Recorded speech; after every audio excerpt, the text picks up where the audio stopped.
Fellow viewers, a good afternoon to you all. Without prejudice and the fear of sounding cliche, allow me to start by paraphrasing the words of the NRA/NRM revolutionary leader, who on the 26th day of January 1986 had this to say, that this is not a mere change of guards, but rather a fundamental change. And to be fair to the NRM, shall evaluate them basing on their 10 points program. 37 years down the road, how far have they gone with, trying to achieve what they promised Ugandans 37 years ago? And to enable us put this into perspective, I'm joined by a panel of distinguished senior citizens of this country. But it's now my pleasure to introduce to you. And from my extreme left, which is your right, is a face that you've seen on this show before, Mr. Joseph Ochieno, who is a UPC ideologue and media personality. Joseph, thank you for being here. Good to be here on this rather sad day, but this is our republic. All right, very interesting.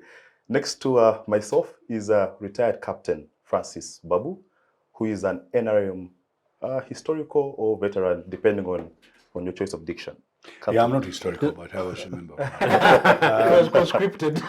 No. I went there knowing exactly what I wanted, and I still want it. I want to thank you very much for inviting us, for having us on this day. Whichever way you want to describe depends on which side of the room you are. But as far as I'm concerned, officially, in the annals of the government books, it's a Liberation Day. Wow, thank you very much. And the only lady on the show is Charity Kalebbo from Electoral Laws Institute. Charity, thank you for being here. Charity Kalebbo. Thank you very much, Edgar. Kalebbo is a marital name. Charity could be the middle. Bukedi district. Yes. Just like Ochieno. Charity Kalebbo is my name, yes. Very happy to be here, and very good afternoon to all our viewers. Exciting to think about the NRM Day. All right, thank you. And next to Charity is Senior Counsel Edgar Tabaro, who is a lawyer with Katie and also a political analyst.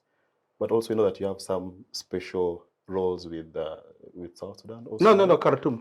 I'm special envoy. That is Sudan. Khartoum. Yeah. Khartoum. I'm happy to be here. I am as well celebrating what now people call the NRM. Is it Victory Day or Liberation Day? Liberation Day. Liberation is a much wider word. Let me say NRM Victory Day, because liberation is a subject we're going to talk about. All right, very interesting. Liberation is not just a changing of guards and replacing guards with other guards. It has to do with mindset, and I think in that arena we've done so badly. Yeah. And I'll give my reasons. So it must be fundamental with the exact prescription. Qualitative change. Let me just start with someone who at least shares a greater sense of history compared to, I think, all of us here. No. Everybody has read history in the books. Yeah, but at least you've experienced it, and unlike most of us. So, Captain, what does this day mean to you as a person, but also what should it mean to Ugandans outside there? It means that 37 years ago, a group of people who did not agree with what was going on in the country, they walked their way and fought their way into removing the then leadership, and they removed them because of reasons they gave, which they did at that time.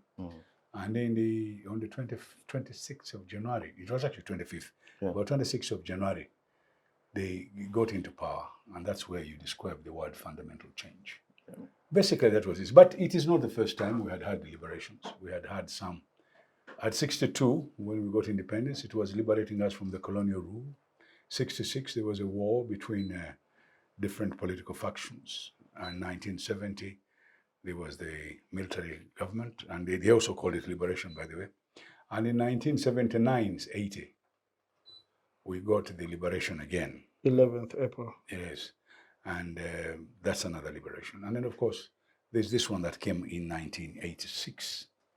After the war, but it went in sequence. The military removed the government, the new group also removed the military. So that's how it happened at that time. So they call it liberation because it took arms to change the status quo at the time. Yeah. So basically that is what it is. Of course, our colonial masters, we were not like the Kenyans who actually fought with the Mau Mau. We fought in different ways. People went on strike. They did all sorts of things. From the 1948 onwards, 1950, 52, 50, up to 58. There was a lot of agitation. And then, of course, came the wind of change.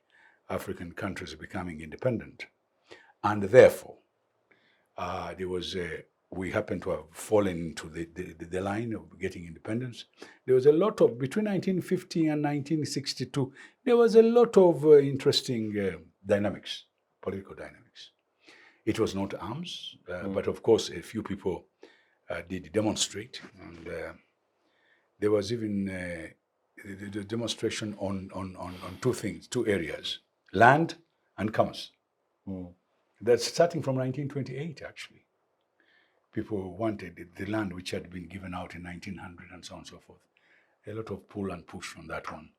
1928, they made a law. It's called the Mvujo Act.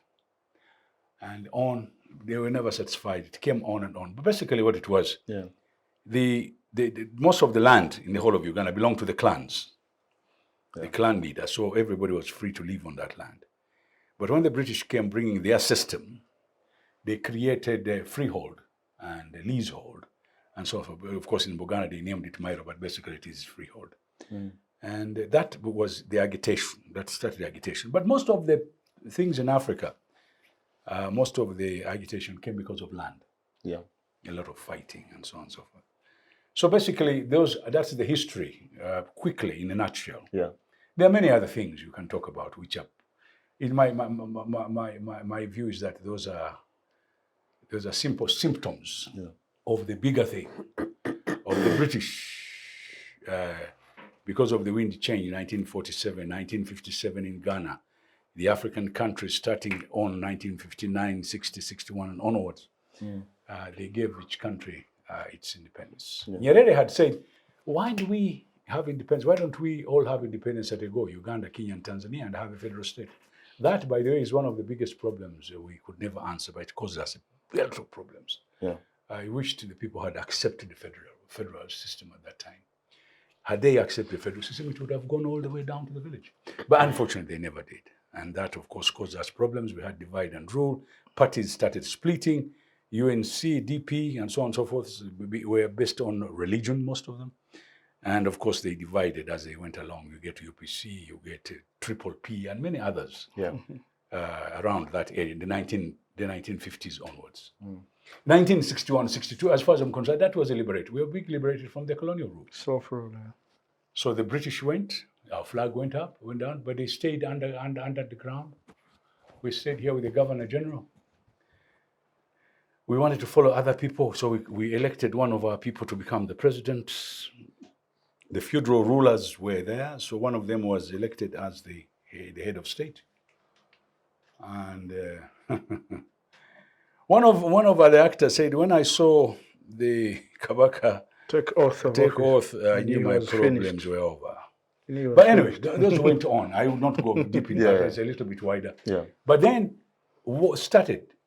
DP crossed the floor 1 year later, went on the government side, elected internal affairs minister, and many others got positions. Around 1963 to 1965, ministers go to jail. Some of the people in the army are also arrested. There is the referendum in the lost counties. 64. Those brings problem also. So we go on until 1966. People were not happy with each other.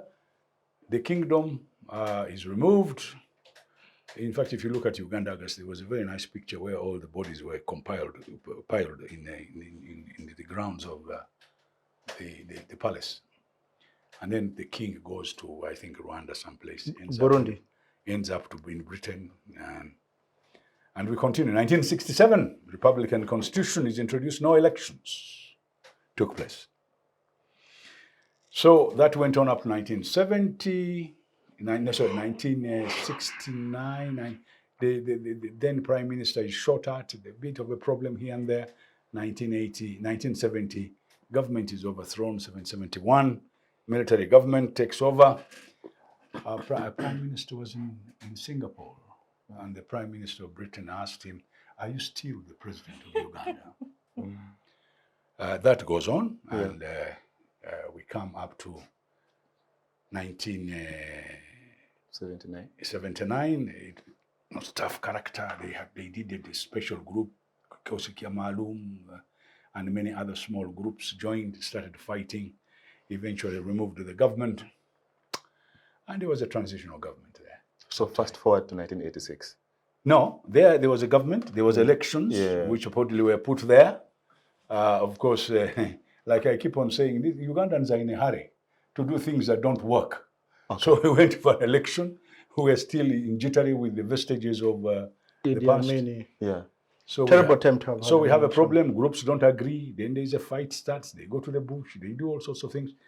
Eventually, in fact, eventually in 1985, the army of the government removes the government. And that army continued. Because of that fighting, which was still going on, they eventually had talks in Nairobi. Okay. These talks. It didn't work out well. So these guys come in and they take over from the army. And that's when they went to Parliament, and that's where you started off. All right. Thank you very much. Joseph Ochieno, let me get back to you, because one of the prides that the NRA has is that they fought the bad leadership of the UPC government. All right?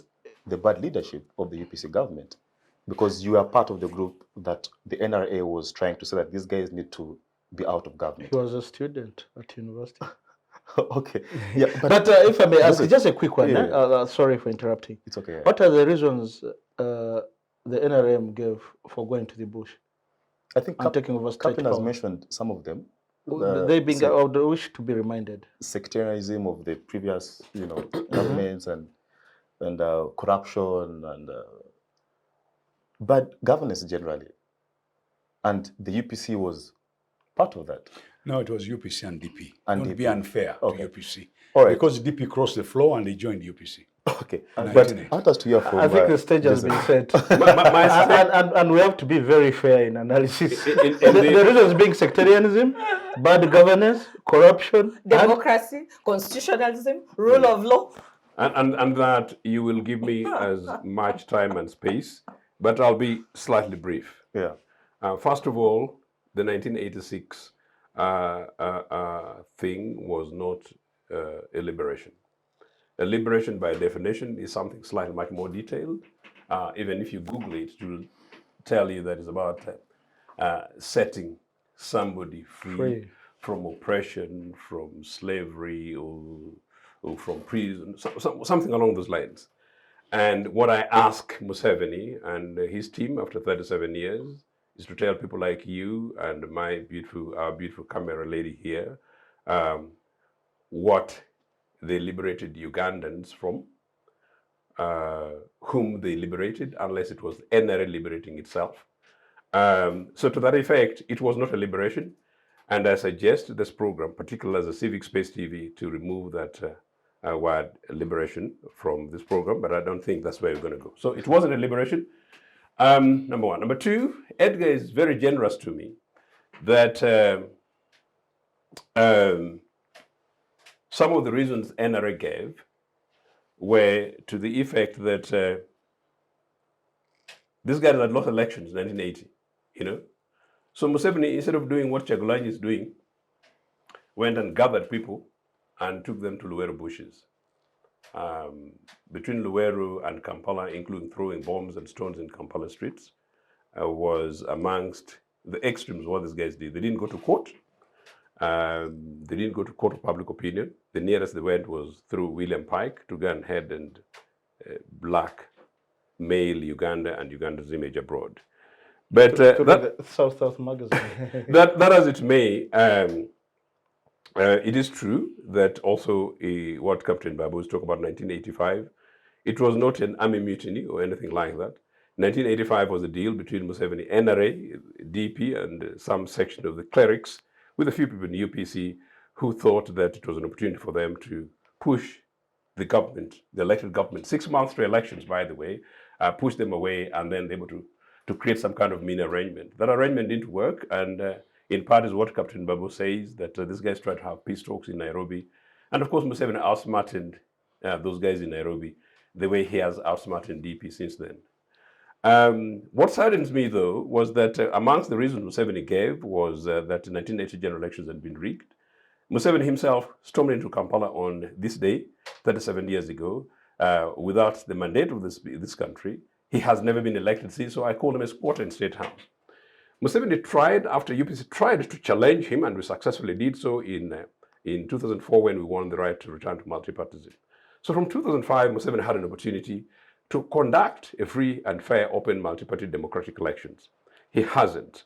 And if anything, the last attempt was the worst, where 54 people died. That is official figures. Some people suggest up to 100. So when we look at 37 years of NRA, we wonder, why did these guys really go to the bush? You know, to the extent that last week, Kizza Besigye and Robert Kyagulanyi could not be allowed to walk the streets or perhaps conduct an ordinary conference meeting in town. When you talk about corruption, I don't want to go there because I don't know what hasn't happened in this country about corruption. When we talk about sectarianism, I don't know which element of any of the governments you can link to sectarianism, including where there's families in charge of governments, either the military or ministries. The other day I was abroad somewhere and I was speaking to a very senior public figure, very senior respectable African. And when I told them that Museveni's family are in cabinet, this particular individual was in shock. That is how bad it is. So it's actually rather rich of this NRA regime to have claimed 37 years ago that they were fighting to replace something with something, and to have the perfect mess in which we have today, in which an army general is free to go around to campaign against the provisions of the constitution and the law of this country, including the army provisions, when political opposition leaders, including the official opposition leader of this country, is not free to go to City Square today to have a conversation with young people like you and try and tell you the history of Uganda. So that is how bad this thing is. But you say, 10-point program. It was an absolute nonsense. One of them was this thing that to create a self-sustaining, an integrated, self-sustained, independent economy. Edgar and I were somewhere the other morning, I think yesterday, in which we're having a conversation about this. And if you consider how much Museveni has sold the Uganda's economy to neoliberal Western establishments, to the extent that our public institutions are in the control of foreigners, to the extent that the biggest projects, infrastructure projects, including roads, instead of having the Mukalas, the technical services of those days, we have dubious programs, including Guy even has got the challenge and create a situation in which he's able to talk Pinetti, some Italian woman, to take over coffee plant and coffee industry in this country, where Obote said no to Tony Rowlands, and Tony Rowlands, after he had been rejected, Obote threatened to arrest him, went to UK and to look for Museveni and begin to support Museveni and William Pike. He kicked Museveni, he kicked Obote out in 1985. Indeed, because of controlling Uganda's thing. So what element of this NRA 10-point program, which aspect of it has been achieved? Democracy, Z. Economics, Z. National unity, Z. The guys even created a Chankwanzi, and nobody is able to go to Chankwanzi unless and except if they're NRM. You know, Museveni has turned this country into one-man rule, one-family rule, something that you cannot accuse Milton Obote government of the first government. You can't accuse Obote II government. In fact, you possibly couldn't even accuse Idi Amin's terrible regime of the 70s. So this regime has been a disaster. After 37 years, what I expect of this day, and it's a cheeky thing, you know, they call it liberation. Do you know, and I thank Captain Babu talking about this in the April the 11th, do you know officially that April the 11th, the single day in which there was a military liberation of this country, single day, where there's consensus, you know, that included Museveni and including even some of his other friends like the Kagames, you know, we liberated this country April the 11th, 1979.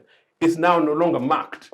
And journalists like you don't even have the decency to mention it as a by the way. The day passes without even much mention today, in the media. I mean, yesterday, Thursday, as they were celebrating this so-called NRA Day, calling it Liberation Day, it was a public holiday. It's supposed to be a private occasion for Mr. Museveni, NRA guys, to review themselves as a political organization, but not to chop on our national coffers. All right, thank you very much. Charity, Joseph has no kind words, but let me just hear from you. And perhaps you could enable us enlighten something, which is the Hans Kelsen theory, which was, I think, practiced in Pakistan, sort of did make revolutions legal. So would you term the NRA, should I call it insurgents or the NRA struggle? Was it extra-constitutional in your own words? Or you think it's what Hans Kelsen describes as legitimate revolutions? Hans Kelsen's theory is a very interesting theory up to now. And I think the lawyers have not yet concluded on the discussion of Hans Kelsen.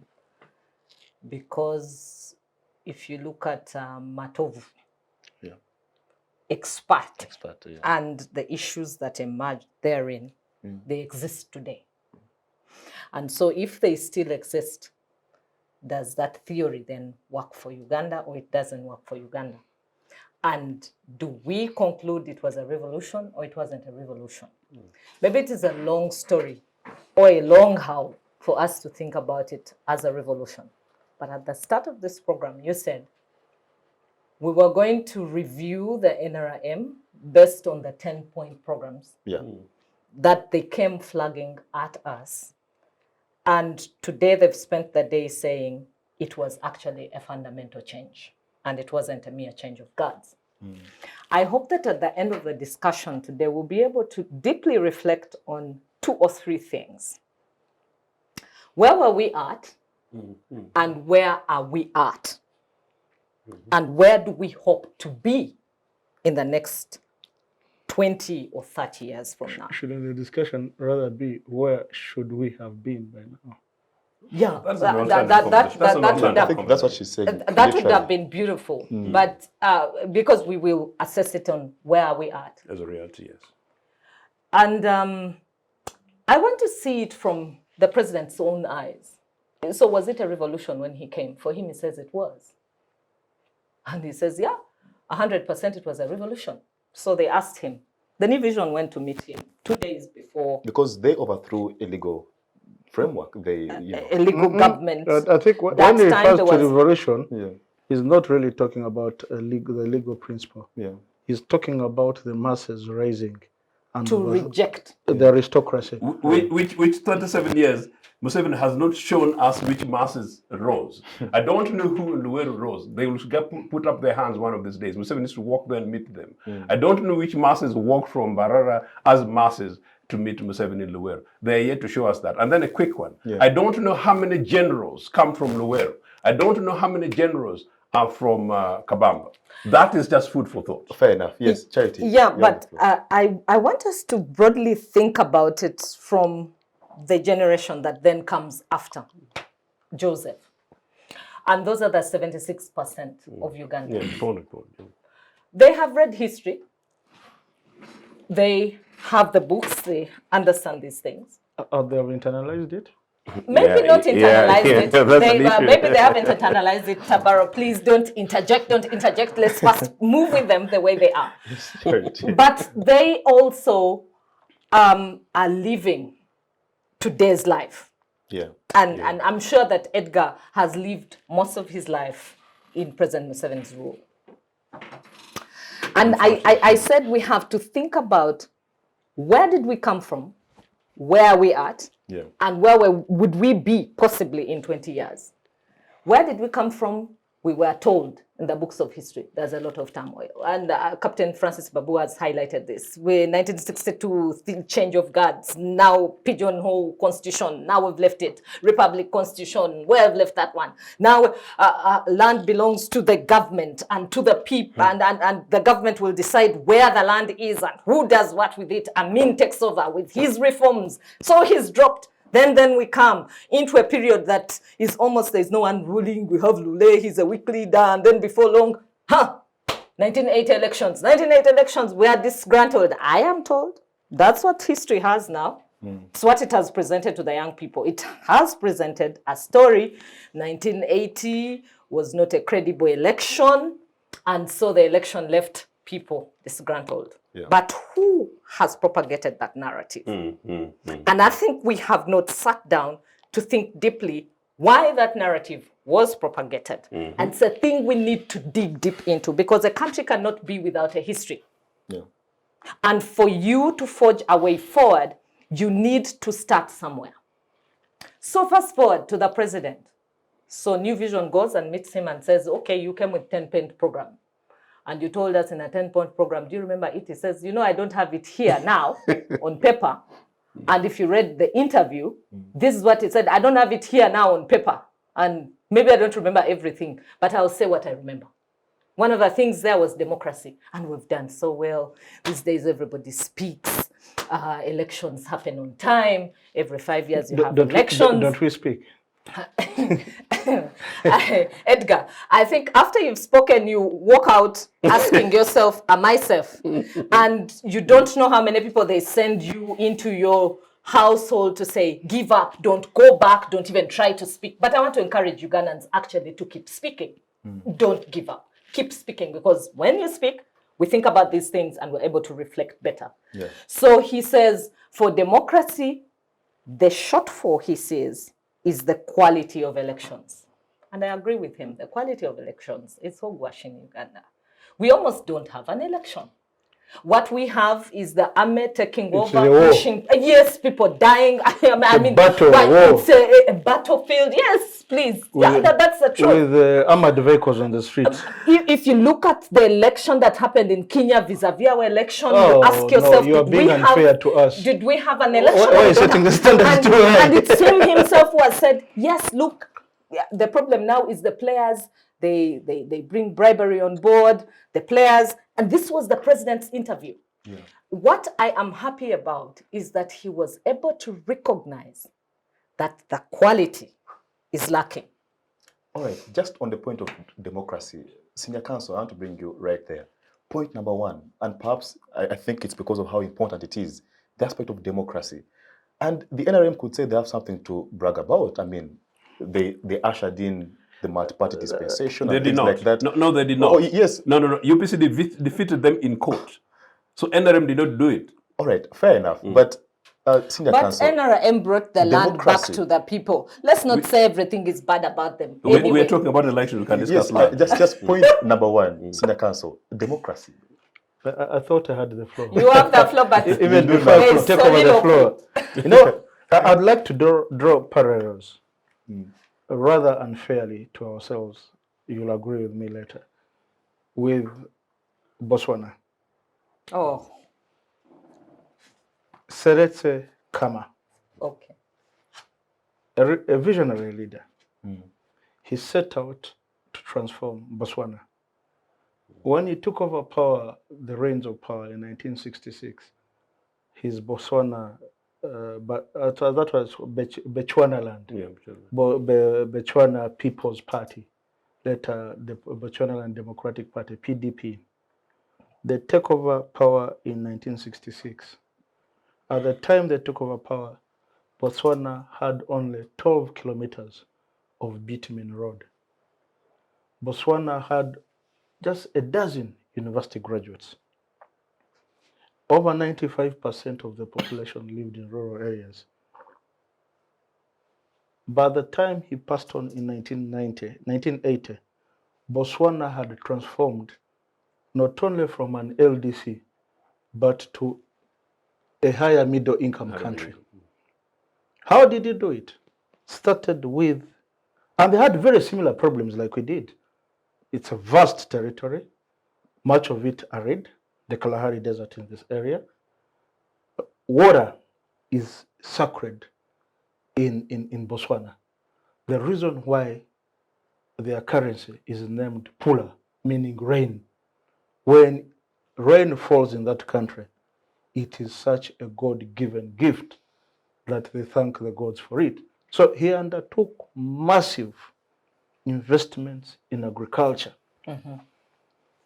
The traditional animals in which were unproductive are only preserved for purposes of one, genetic improvement on genetics, two, in reserves as museum, as collections for animal genetic resources. Artifacts. no, collections for animal genetic resources for purposes Like of protein, gem plus for scientific experiments. Botswana, in less than 10 years, transformed. They become their meat, because of the standard, was accepted into the European Economic Community, which transformed into the EU, with particular trade deals. Botswana started assembling Peugeot vehicles. So in 10 years, they were able to build endogenous skills, endogenous technologies to transform their economy. They developed tourism. Why am I insisting on this? They did it in less than 10 years. Why? It started with the mind of the leaders. You can only set out to transform a people if you are transformative and transformed in the mind. Now, you can't go to preach democracy when you are holding an AK-47. Democracy entails free choice. It entails the absence of coercion. You can't have an election with armored personnel vehicles reminding you of who is in charge. You can't have an election when opponents are between jail houses and sometimes ungazetted jail places. I'm emphasizing this with a lot of pain. Today I'm celebrating NRM Victory Day. I'm not celebrating liberation. Liberation, like you've been told, is being freed. Our mindsets are still captive. Uganda is still largely a primordial state. Primordial, primordial is a polite way of saying primitive. We are pre-scientific. We are largely peasantry, pre-industrial. And the politics has followed that trend. So we are lying to ourselves to say that we've been liberated. The very things Dr. Bote used to talk about in the 1960s, we still have. What were the problems? He used to talk about the diseases, poverty, ignorance, and disease. Still the same things. The 3 Ds. Yeah, 3.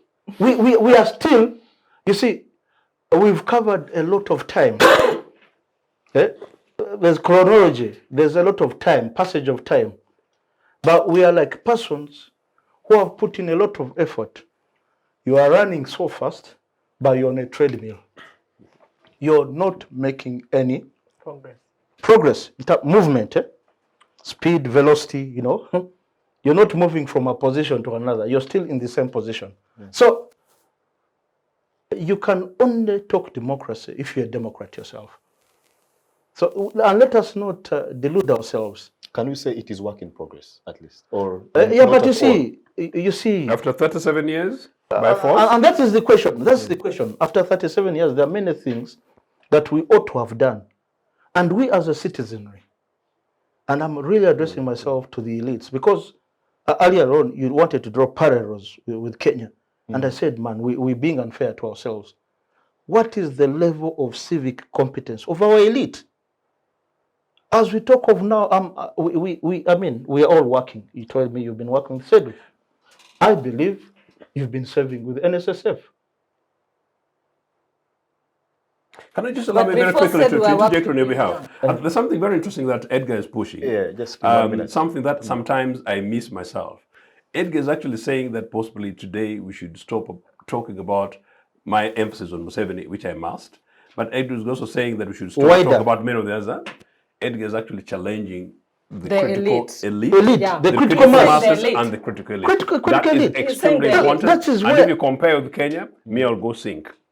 Sink, exactly. Let me tell you, Kenya, the level of civic competence in Kenya cannot be compared with Uganda. Would be very unfair to ourselves. But let me tell you, these democratic changes you see in Kenya, Martha Karua, Raila Odinga, wakina Kome, wakina the progress that they've made, did not fall from the sky. The citizens, the elite, participated in driving that qualitative change. Let Ken Matiba, he was hit and went in a vegetative state, lost much of his wealth. Why? He was pushing for and deepening democratization in Kenya and demanding for good governance. Okay. Let Wangari Maathai, she was undressed over Karua Forest. Yeah. Undressed, a woman's dignity. Dignity disturbed in the eyes of the public, in the full glare of cameras. Dr. Ule Mutunga had, at one point, he was stateless. He had to go into exile, who later became Chief Justice. This election, the electoral reforms that they enacted, and the Presidential Transition Act, to give a smooth transition, came as a result of the Krieger Commission. Precisely. And the Krieger Commission was established as a result of pushing for a consensus that we gotta get out of what we have been through. Mind you, they're also a tribal state, probably more tribal than us. They have many more people than poor people than we have in Uganda.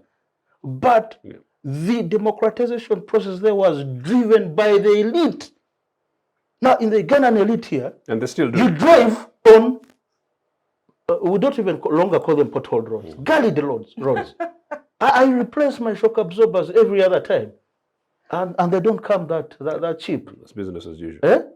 We drive on potholed roads. We've been told Umeme went around the president's back and signed a concession extending the years for Hamed. We've lost $19 billion to the Umeme Thagari. We have more power than we are consuming, but we are load-shedded. You go, work very hard, save money at the end of the month, and NSSF is being raided like people going to their banana rusuku and cutting bananas, and and the elite are nowhere to be seen. Mind you, we have workers, MPs, they've put a select committee of parliament to investigate this. But even when you read the leaked letters, it's like all the parties involved, the impression you get is that they're doing us a favor by having access to our money. So really, and I would like to exonerate some of these leaders. The problem is with us. Yeah. It's with us. We are the problem. They're citizens. We are the problem. Yeah. So for the Musevenis, they did their part. Well, they restored some bit of human dignity, because the other day when I was discussing with Ochieno, I was a little bit uncharitable towards his UNLO. The UNLO soldiers were really, they were indisciplined fellows. They were indisciplined fellows. And you can't blame Obote. Obote. He inherited it from Museveni. No, UNLA. But Kikosi Malumu, Fronasa. No, they were rooted there. Let us not talk about Armenia. Let's not talk about Armenia. Yeah, but okay, so because we said we came from somewhere, let's also talk about him. Yes. So, but these UNLO guys were really bad. My father was already, fairly highly oppressed, a judicial officer. You'd be driving towards a roadblock of a UNLO soldier, and that would be your death warrant. It's been signed, and you're now... In 1985. You're pleading for clemency when you meet very ideologically bankrupt fellows, the UNLO soldiers. Now, for Museveni, the NRA, UPDF that we see of today, is an amalgamation of 23 different forces. To the extent that he has restored the discipline in the army, semblance of the respect of the rule of law, I salute him. And I salute him and his comrades for having... And Uganda now, mind you, in 1985, I have to emphasize this bit. Kampala was a contestation of 5 different militia forces. That's correct. UNLOA, NRA, Uganda National Rescue Front of Moses Ali, UFM of late Rutakome Kaila, FEDEMO of Lieutenant Colonel Nkwanga. Driving from Kololo, where my dad lived, to St. Paul's Cathedral, Namirembe, you'd go through 3 different militia groups. Precisely, and there was no UPC at the time. UPC had been overthrown. This is 1985 after they had thrown you people out. That's correct. But Uganda was a candidate for peacekeeping operations. Of course. Wow. Now, Uganda is not only involved in peacekeeping operations elsewhere, it's also enforcing peace. to that extent, I really salute President Museveni and his comrades On for that. restoring that dignity. All right. Thank you very much, Senior Counsel. Captain, as we move towards the aspect of security, which is point number 2, I'm sure as someone who served in the NRM's highest decision-making organ, you have a comment to make around democracy. But also, as we move towards security, the question is the concerns being raised here, the issues of panda guide that we used to hear or that we have read about, we still have some semblance of the same today, where there are all these abductions and all these people missing. And so I don't know, as we evaluate security, your comments on democracy. Let's straighten the spinning that has been going on. There's a lot of spinning here. Okay, straighten it for Let's us. go from spinning and go to human beings who make mistakes and who make the right thing. There is no perfect leader. Even King Charles is not perfect. Let us now go seriously into this country and its problems. You've been describing symptoms of small things that they love to talk about. They have not talked about the good things. I've not heard any. But let us now talk about this country, and seriously.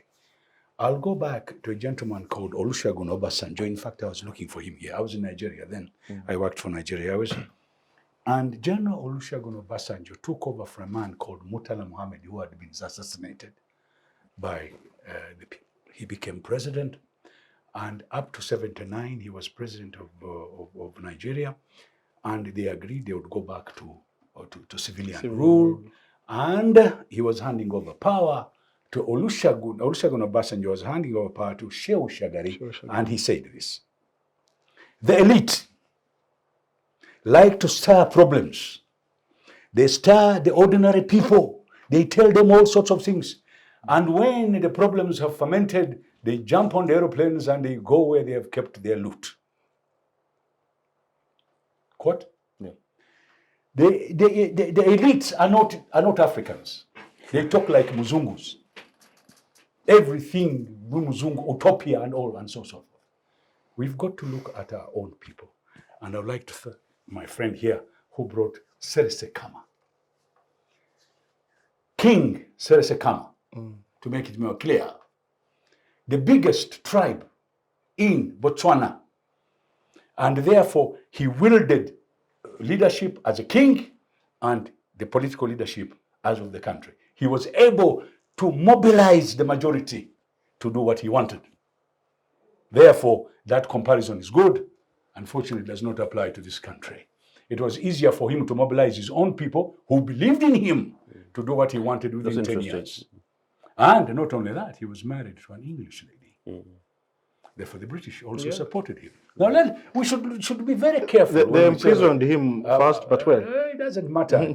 They did that because... But they reached a consensus. No. One of the things they hated him for is having married a white woman. Yeah, but they reached a consensus. Let us now go to, let's go to the straight thing we are talking about. All right? When I hear people painting everybody is good and all that, I saw dead bodies in Ruwiri piled up to there. I saw people killed in Buganda because of the referendum. They were killed from Nankrabi up to the road because somebody had not agreed with the referendum. That was a government. I'm not going to judge them.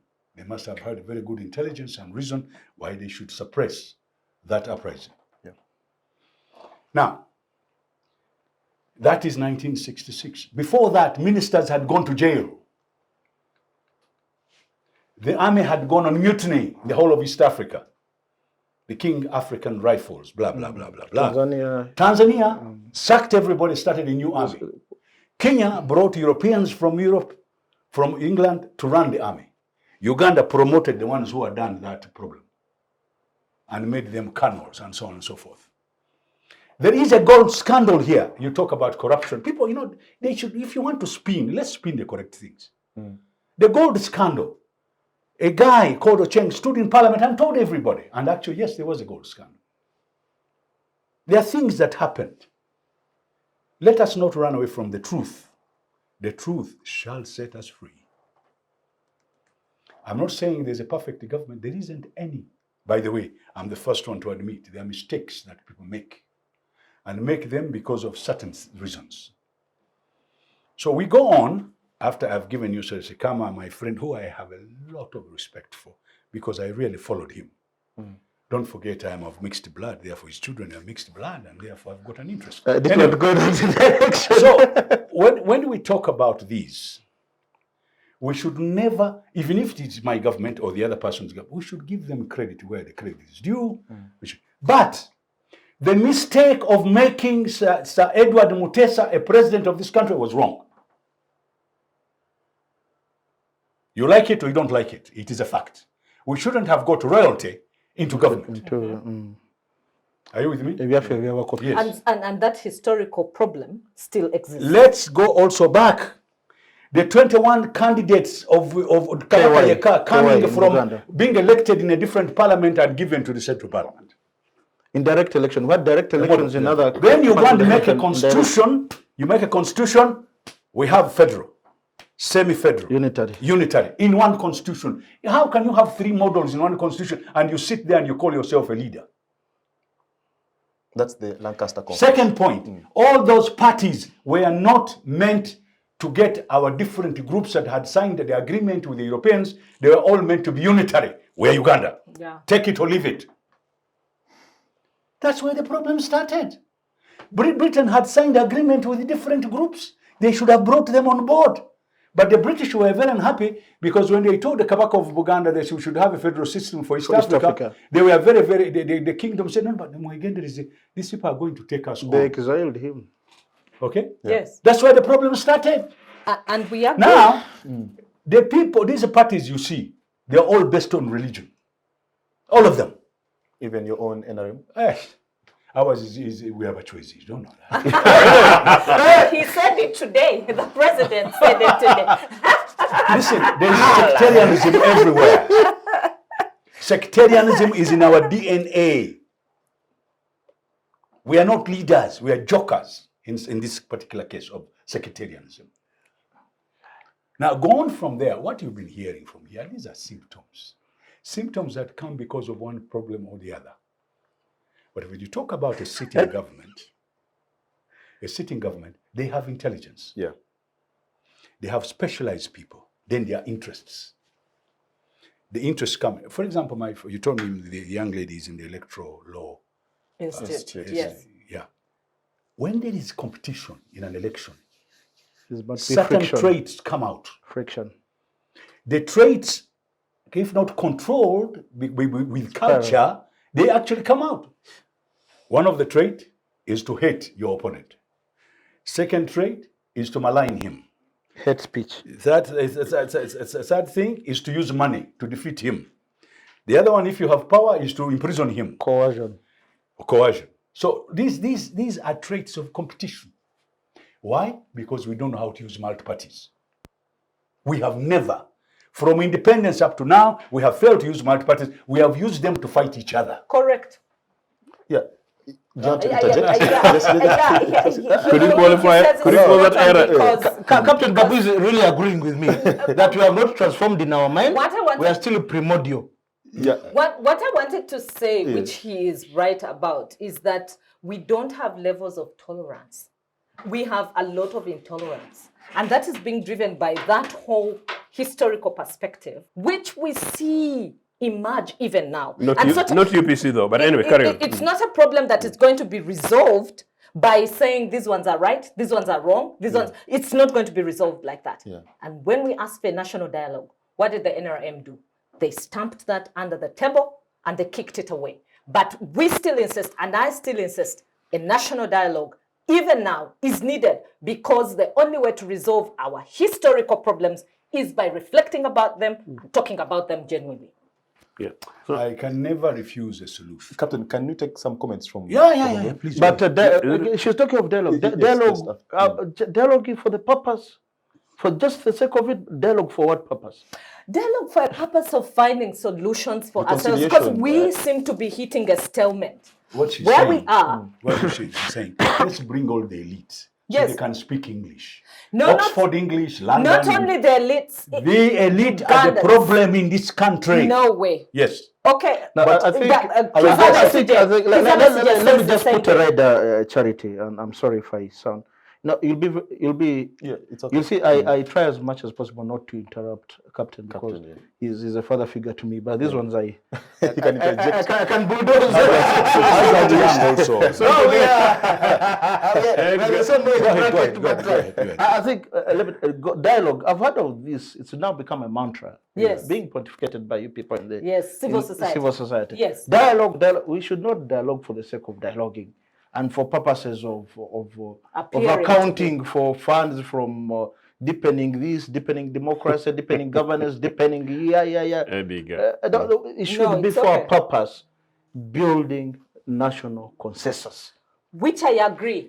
And the reason we have pushed for dialogue is to build that consensus, because we are saying from where we sit as civil society, we see a lot of intolerance. We see NRM bulldozing people and taking them on a wild goose chase. The intolerance is not from the NRM side alone. And we also see opposition. I was coming. Actually, I think the opposition is even more intolerant than NRM. Edgar. Which opposition? I was coming. And I am saying which that opposition? Organized opposition. We also see the opposition. Not UPC. UPC is an organized. We also see the opposition. UPC is working with Museveni, so UPC can't be said to be. Edgar, you will have to listen to me. No, excuse me. They have made me lose my point. Please. Yeah, I think you continue, Captain. I'll respond later. Let me finish. Yeah. Listen, the majority of people in this country do not fall in the bracket of the elite. The majority of the people in the country are the voters, if we want to go democratic. Our friends, where we copy the liberal democracy from, it did not come just like that. It was a process. After the Industrial Revolution and many other things, including cutting off the king's heads, they united their countries, and therefore they had a base on which the democracy could work. Right? The countries were united. This was England, this was France, and therefore when you bring democracy on top of that, by the way, he's talking about coercion. Cutting off the king's head in France, it was a form of coercion. And they did, actually. And after that, democracy came on top, and that's how they have built their democracy. Their democracy comes from a historical background, which is very interesting. We should therefore stop for a moment. How can we as Ugandans, get our people to be involved in what we all wish and desire? A form of democracy based on our culture in this country. Therefore, I would like to end by saying, if we want to list all the wrongs and the bad things that have been done by anybody in this country, we can. Yeah. Because even the kings before that also used to be very nasty. They killed the people, they did all sorts of things. The British, when they came here for 70 years, they even used a cane to make us plant coffee. It's called kiboko, even today. So, when you look at even the leaders, the British for 70 years did not even bring a system here. They used the local system and they did what they want. In fact, forced us to do certain things, destroyed some of our things. So their method was coercion. In Karamoja, they killed people left, right, and center.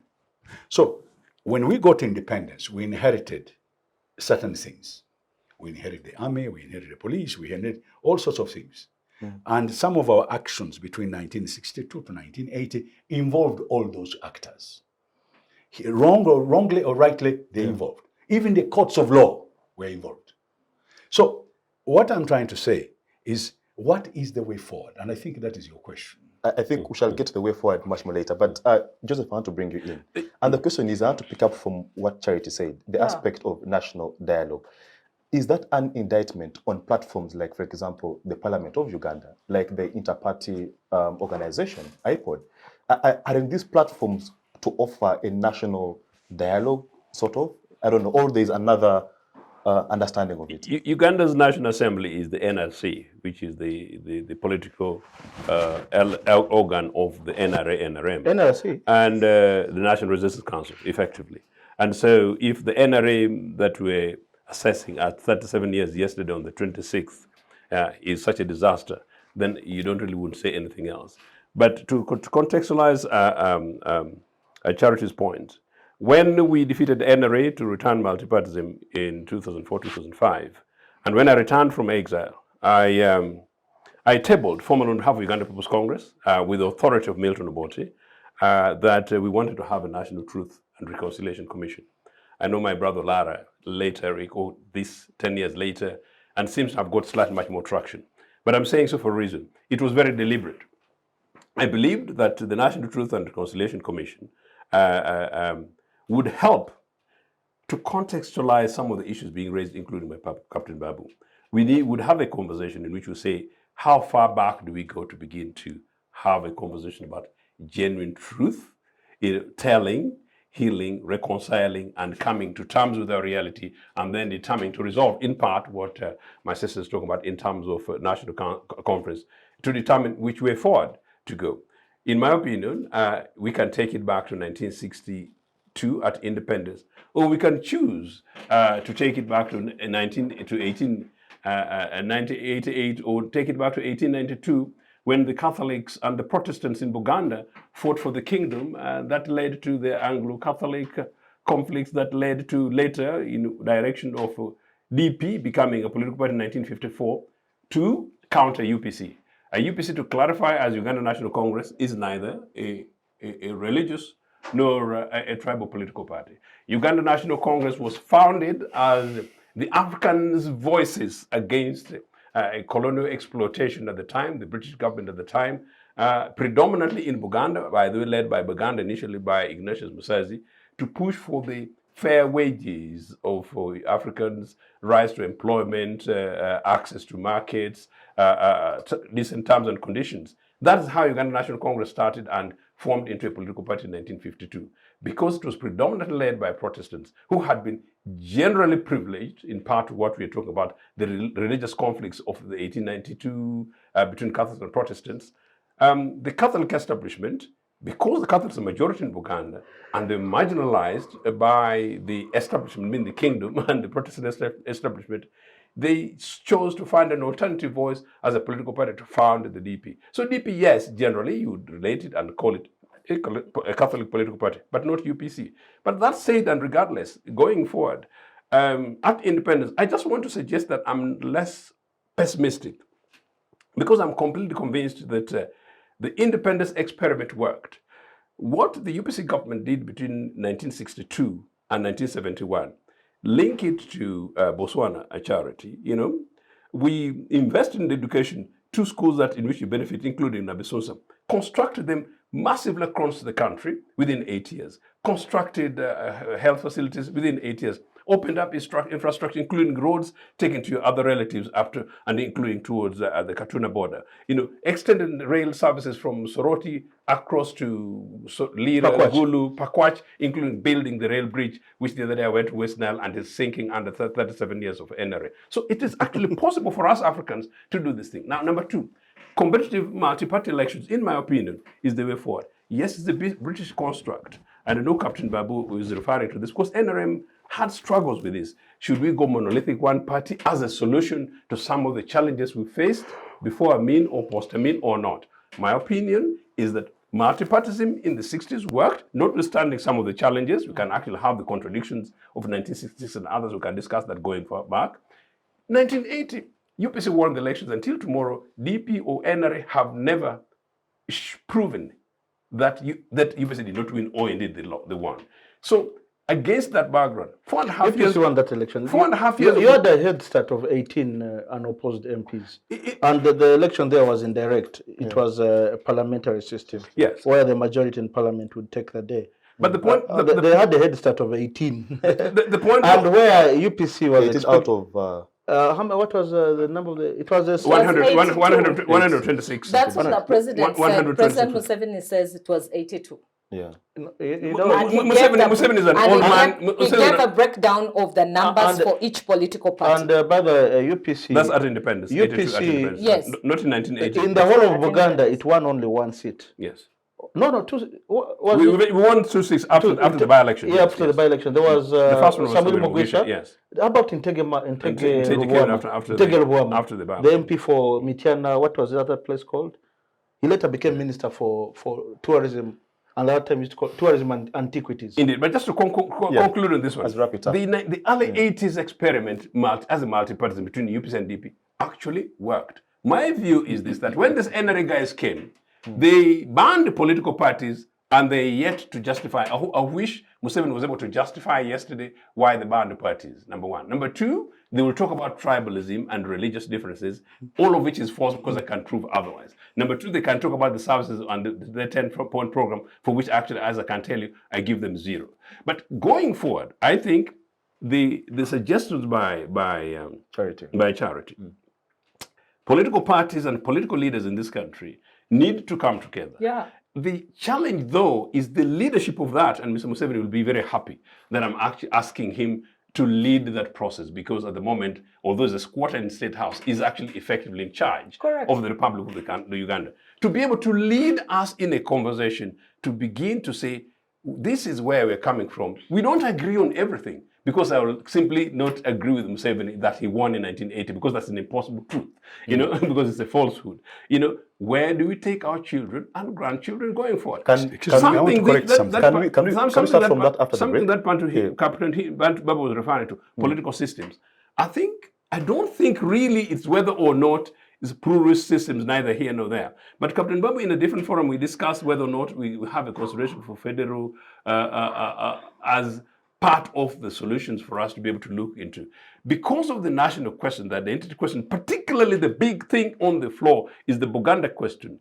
Part of that conversation will bring us into this. And I'm impressed that I want to agree with you that maybe one of the mistakes was for us to give the initial presidency to one of the feudal leaders. Perhaps if you had thought otherwise, maybe we would be in a slightly different place. Correct. Let's take a short commercial break. Correct Just something. in 1 second, you have to take a break. NRC, I was a member of NRC. For what he has said, he insulted me. Because what we did in the NRC was to set a foundation to start this constitution moving. In fact, according to notice number 1, we were supposed to be the one to debate the constitution. But we looked outside and the people were saying, no, we want you to elect a constituent assembly. In our wisdom, as people who were very, very highly, in fact, we used to debate beautifully. We debated and said, if that's what people want, and if any of these members here would like to take part, they should go out there and ask for a vote. And that is the first time we got a ballot box. So, for somebody to come here and spin NRC out of... That was the Odoke Commission? No. National Resistance Council was NRC, the parliament of NRM. Excuse me. I get it would be extraordinary that Captain Babu would take this one personally. No, I'm taking it personally. You do not insult a house which did a good job. And the legality. To make the role, to calling it an illegality is not an insult. No. It was illegal. Any house. The only difference, we don't call it an act, we call it a statute, and it did work. We passed that. CA was elected. I stood for CA. I was elected in Kampala Central. And I wanted to say something else. Bruising election campaign with the late Kafumbe. No, but it was a good campaign. Kafumbe Mukasa. And I will explain. You call it a good campaign now? It was a very good campaign. And because you defeated No. Even if you had defeated me, the system which was used was very good. Let me explain something to you. And that's why the reason why I brought it up. I wanted him to see that in everything there's something good. And the good thing is here, we allowed Ugandans to decide who their delegates would be. They went to the CA, and the people who were chosen in CA were unbelievable. In this country, we had the best, the cream, regardless of what you call parties. People came from different backgrounds. Some of them were professors, some of them were lawyers, some of them were doctors. They were very good people, and they did a good job. What they did at that time, if somebody has spoiled it or that's a debate for another day. What remains of that constitution? No. For example, when I was there, I did not agree with the age limit clause. I disagreed with it because I say it will haunt us. You can get a leader who is 75, 76 and does a good job. So as far as I'm concerned, what they were trying to do, and I'll tell you what it was, somebody saw Obote on the wings and decided that was the thing. But now, the same, what I said then, and you can quote me because the Hansard is there. What I said actually turned out to be true. It actually affected them eventually. So I wanted to say this. Yeah. NRC did a good job, and NRC was elected this way. We would be elected from RC1, RC2, RC3, RC4, RC5. RC5 would then elect an an NRC member. NRC member. Wow. So they would be. It was a grassroots. It was a democratic system. Not really process. grassroots. Yeah. It was an electoral. But it was, Okay, it it was was an electoral inclusive. college. Mm. No. NRC was You not. can't be a It was lawyer an and call it electoral- inclusive. It was an When it was an establishment of Yes. a It was military an regime, individual- that's it was the an law. individual- That Excuse bans me. political Yeah. parties. You cannot. It was an individual. By the way, An inclusive if system I is had one the that right now, recognizes pluralism. with the way parties have worked now, I would ban them myself. Because Aha. they have failed. It's brilliant. They have failed. They have been given the opportunity. They have failed to bring about That goes back to multi-party. 1966. Exactly. Not And 66. that's what Okay, I'm talking no, about. going back to Where- 1986. I have to go to the charity after the Excuse break. me. Yes, I have to no go to charity. apologies to make until the multi-parties go back to their rooms Yeah. and say, where have we gone wrong? But The they can't go back multi-parties- alone. They can't go back alone, and that's Why? why me, But- I said we need dialogue. Yes. Okay, I have to No, go to I the charity after the break. I Senior didn't counsel. know that during our lifetime, Senior there counsel. would be people in this system who would work very, very hard to sanitize what our body did wrong. All right, And thank this is you. what is happening. No, we're not sanitizing. I'm telling you the mistakes the He parties are banned making. political parties Yeah. and he was blamed for that. He did not ban. Obama didn't ban political parties. Well, No. they had to do Political oblivion. parties were suspended following the incident in Logogo, quite rightly, and then few months And later. you know who arranged at the for his weekend. shooting? No, tell You know, us. All right, Sebanuka is the one who let's shot him. take a Because short the commercial the break. big guys- Chiwanuka. Charity, Yeah, I will yeah, give and you then the they- short commercial break. To the viewers, Charity, hope that you madam, are enjoying if this people don't want to conversation. behave It themselves, is very interesting No, in but- here. They can't run their But party. above all, we know that you have a comment. There's a comment section right below this video. Give us your comments. Let's know what you think. But above all, don't move a muscle. See you shortly after this. The Citizens Chatroom happens every Friday at 2 p.m. on Civic Space TV Online on Facebook and YouTube. We invite you to be part of this conversation. Civic Space TV, freedom always. We'll be back. Thank you for your company. Charity, let me just begin with you after this commercial break. And the question that I would love you to respond to is partly around security, but also largely how do we evaluate our economy? Because now for security comes at the wake where at the end of last year we saw attacks on police posts and things like that. People continue to disappear here and there. So how do we evaluate our security then as we move towards the economy? And for security, I want again to start with what the president was telling us today as they were reflecting on NRM Day. He said security is very good within the region and Uganda should celebrate. They have given us enough time to sleep and we have enjoyed, we have a good army. And I know that for purposes of not looking like Beirut, because the people in Beirut and even Ukraine right now, they can't go to bed. Women give birth in bunkers because there are bombs all over the place. So it is true there is relative peace, but there are pockets of where we still have a lot of insecurity within Uganda. And when we talk about the question of security and improvement, you saw the borders of Congo, we still have that war and its effect on Uganda are real. And the number of refugees that still exist, although the president says that even if they've been here, 1.6 million of them would not had a big issue, but it is here. It is brewing gently down there. And we have the question of the security forces saying some of these things of the police posts are creations from within the police and the security forces themselves. This has been the position of police. They're the ones who say some of these creations are from some of their unruly people. Yeah. But I really hope that as a country, since we have enjoyed a bit of that relative peace for 37 years, we should have been seeing the 98% of Ugandans who are involved in agriculture, like Edgar was saying, transform from being rudimentary and poverty to at least a certain standing of $1,000 per month. President says we actually have reached that. He says on average, Ugandans are earning $1,000 per month. And arguably so. And he says... Arguably so, after the FID, Financial Investment Closure, decision of the oil. And he says, listen, the killer for me of it all is when he said today, Ugandans cannot eat road infrastructure. And I agree with him 100%. He said, we have built the roads, they exist, but you cannot eat roads. You need to produce. You need to produce to benefit from those roads. Now, my problem then is NRM has failed to organize Ugandans along production lines for the last 37 years, and which is what Edgar then said, that we looked at agriculture as our biggest industry. But we have organized Chinese and Indians. To build an industrial we base. have looked at agriculture as build an our industrial base for biggest you. facet in Uganda. And we know the number of Ugandans who depend on this agriculture. And we've talked about mechanization. We've talked about information. For example, Irrigation. we have very good carrot. We have very good pineapple, yes, which competes with Congo. Congo also has the same. But when he talks about value addition, and he said it for cotton, is the only one that has attained integration. That's what he says. Because he can now spin it and he can produce the white shirts that he wears.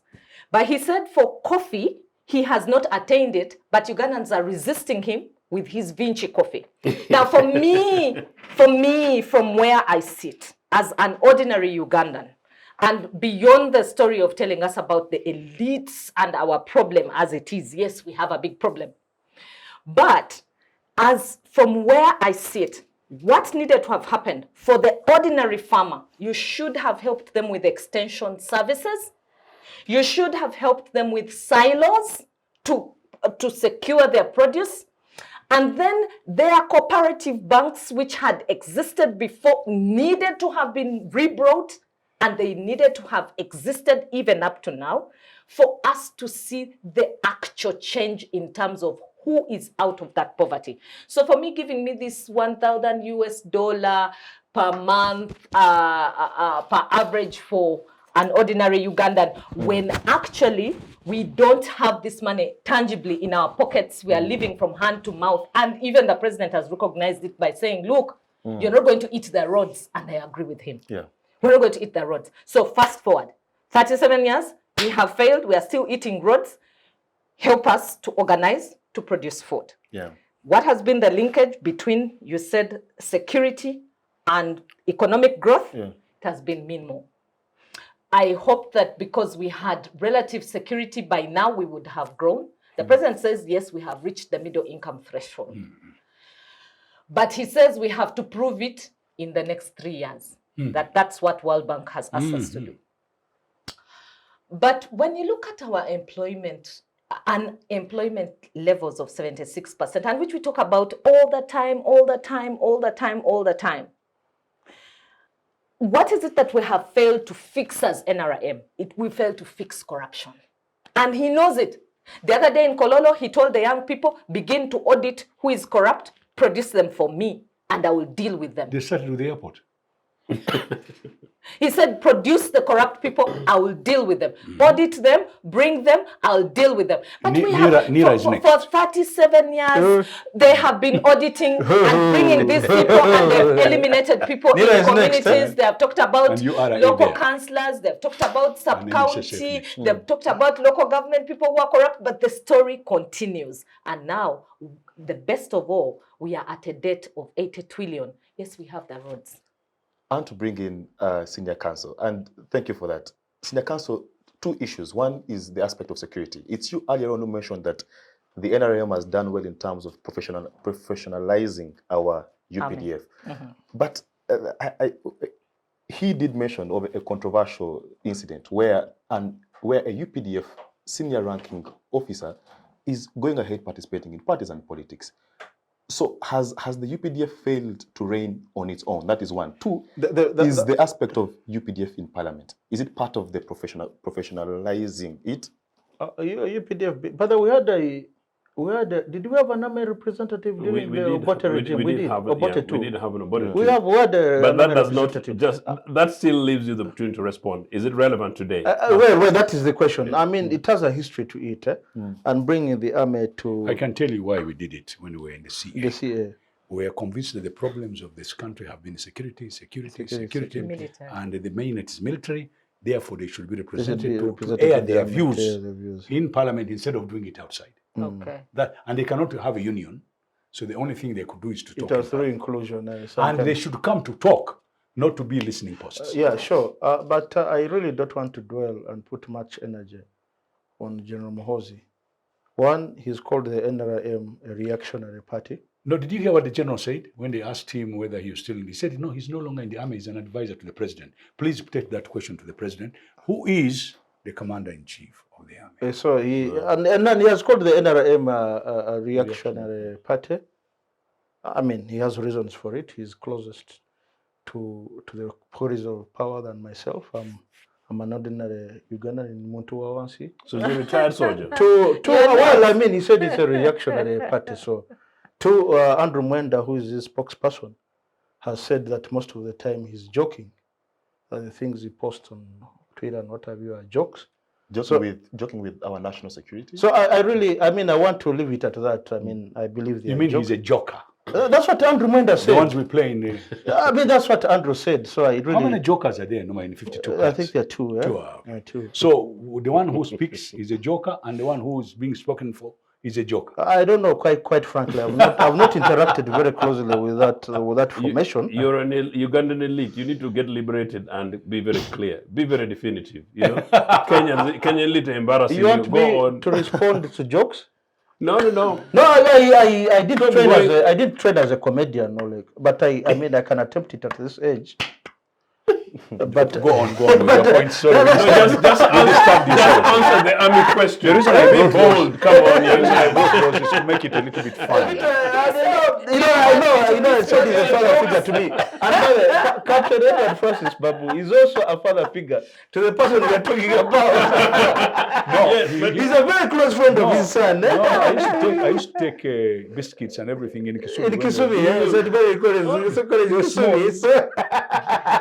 You're the best conduit. But that's the story.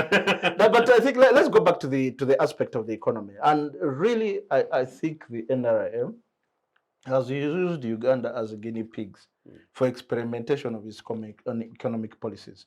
When they came in 1986, you remember, point number 5, is it an integrated, independent economy, independent economy? And soon we realized that wouldn't work. So in 1980, was it 87? 87, when just after the currency exchange, I think that was 1987. Professor Ochieno Mulema was the Minister for Finance. And who was the Minister for Planning? I think, was it Mayanja Nkanji? Or he was still in education? Mayanja Nkanji. Nothing?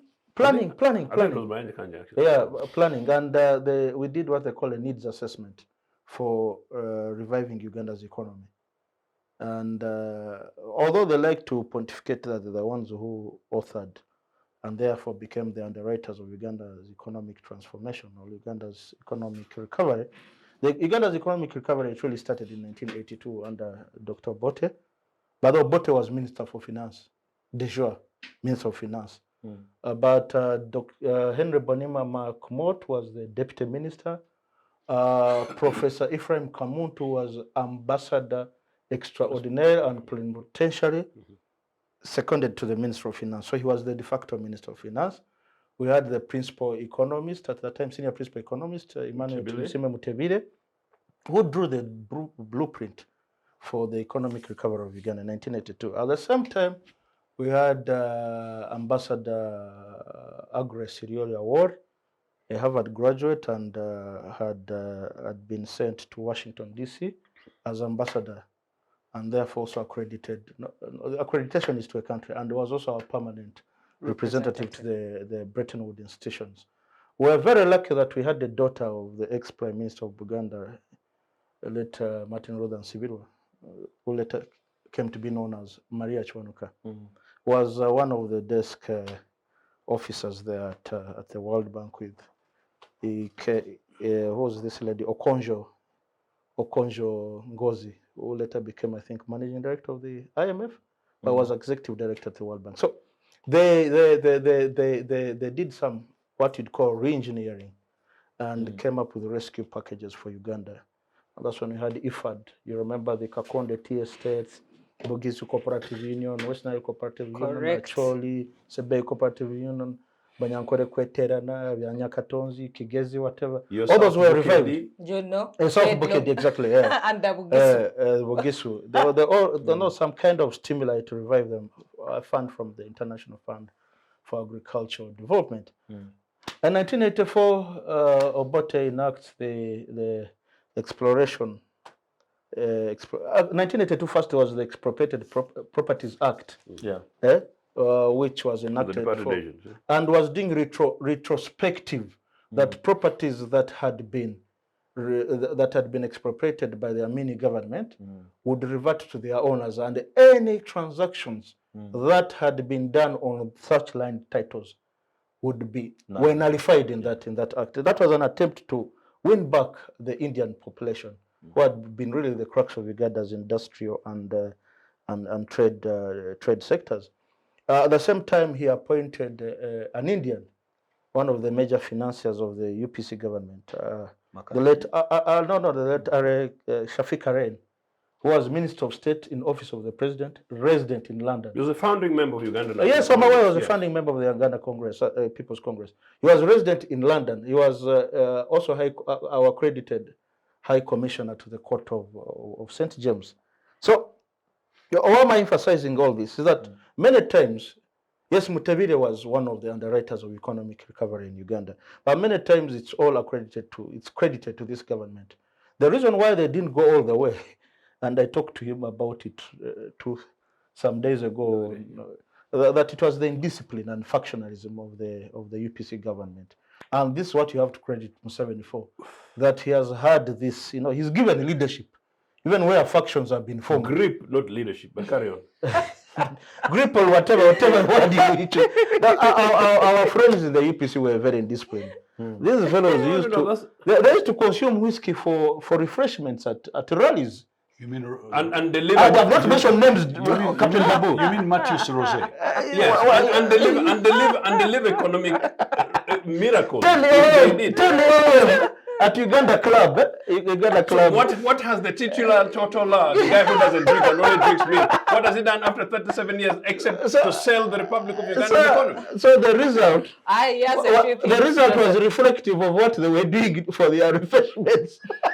The economy at some point stagnated, although there was some. So now, fast forward, you have these guys become conscripts of the structure and adjustment policies. They even take ownership and authorship of the whole progress.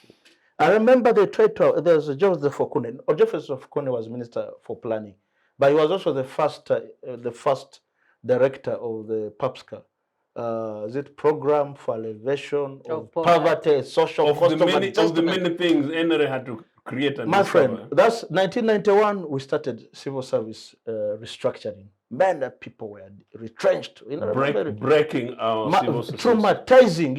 You've been a civil servant, you applied, you start as an office assistant or whatever in the structure. Fantastic. You're somewhere in the middle, all of a sudden you're being told, go home, enough is enough. Here's a small package for you. And mind you, those civil servants had to sue. They had to go to court for them to get pension and gratuity. They were given a one-off and told them, Kwaheri. Many of them actually went into depression. Others died. They didn't even live long after that. Now, those shocks and tremors that were produced as a result of experimentation of these economic policies that had failed elsewhere, South Asia, Southeast Asia, Latin America, there were big-time protests. There's a World Bank, ex-World Bank Professor Stiglitz, Joseph Stiglitz of Columbia Earth Institute. He was chief economist at the World Bank, and he trashed it. Trashed all their policies in this book of his. You better read the book. Globalization and Discontents. Yes. Really. And talks about how Uganda really, it trashes the whole whatever. But these people own it, they even take authorship of it, and they start talking great about it. Mid-90s, they come up with what? Entandikwa scheme. Entandikwa, and there was a minister specifically appointed for Entandikwa, Thomas Sisye Kiriapao. His work, Entandikwa. There was some 3 million shillings to be accessed. The people accessed the money, they never paid back. They took it like, Kasimo. Akasimo. I mean, there was no impact at all. And mind you, you're telling people to go for production. You have not prepared their mindsets. No, we are largely a pre-industrial society. So what do we need? If we're an agriculture, we need the National Research and Innovation Institute to be aligned with production, inputs, marketing, and finance. If those four are not aligned, believe me, we can as well as just be given money, share amongst ourselves, then wait for the next election. If those four aspects are not aligned, research and innovation, inputs, the producer, that's the farmer, marketing, and finance, we are talking. We're not involved in any serious discussion. So even the PDM, you don't think it has those four elements? What does it? It's another enter-and-equal program. Don't take us there. The four that he has mentioned about. Tabaro, proceed. Economy is a bit bigger than PDM. It's an enter-and-equal program. Proceed. So, and you know, if you are to tackle now industrial production, there are three or four bottlenecks that we must address. One, cost of electricity, cost of transportation. You know, there's no way we can continue using the road to move to do haulage of large cargo to Mombasa.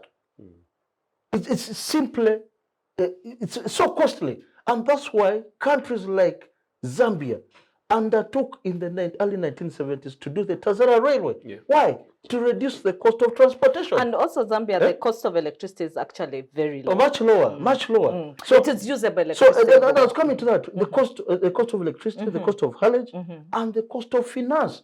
You can't borrow money at 18%. That is prime. That is prime. 18, sometimes it goes up to 27, 28%. 24. I know 24%. You simply cannot do business in such an environment. They are choking you. Yes. They are choking you. And mind you, tax aspect. Captain Babu talked, I don't know whether it's something that escaped his, he said the Indians and the Chinese are the ones who are being propped for industrialization in Uganda. We, the indigenous ones, they are saying, and a few Koreans. Even Turkish, so that's why investors. I'm involved in industrial production. We do meat export, and we are choking. Yeah, we are choking. Believe me.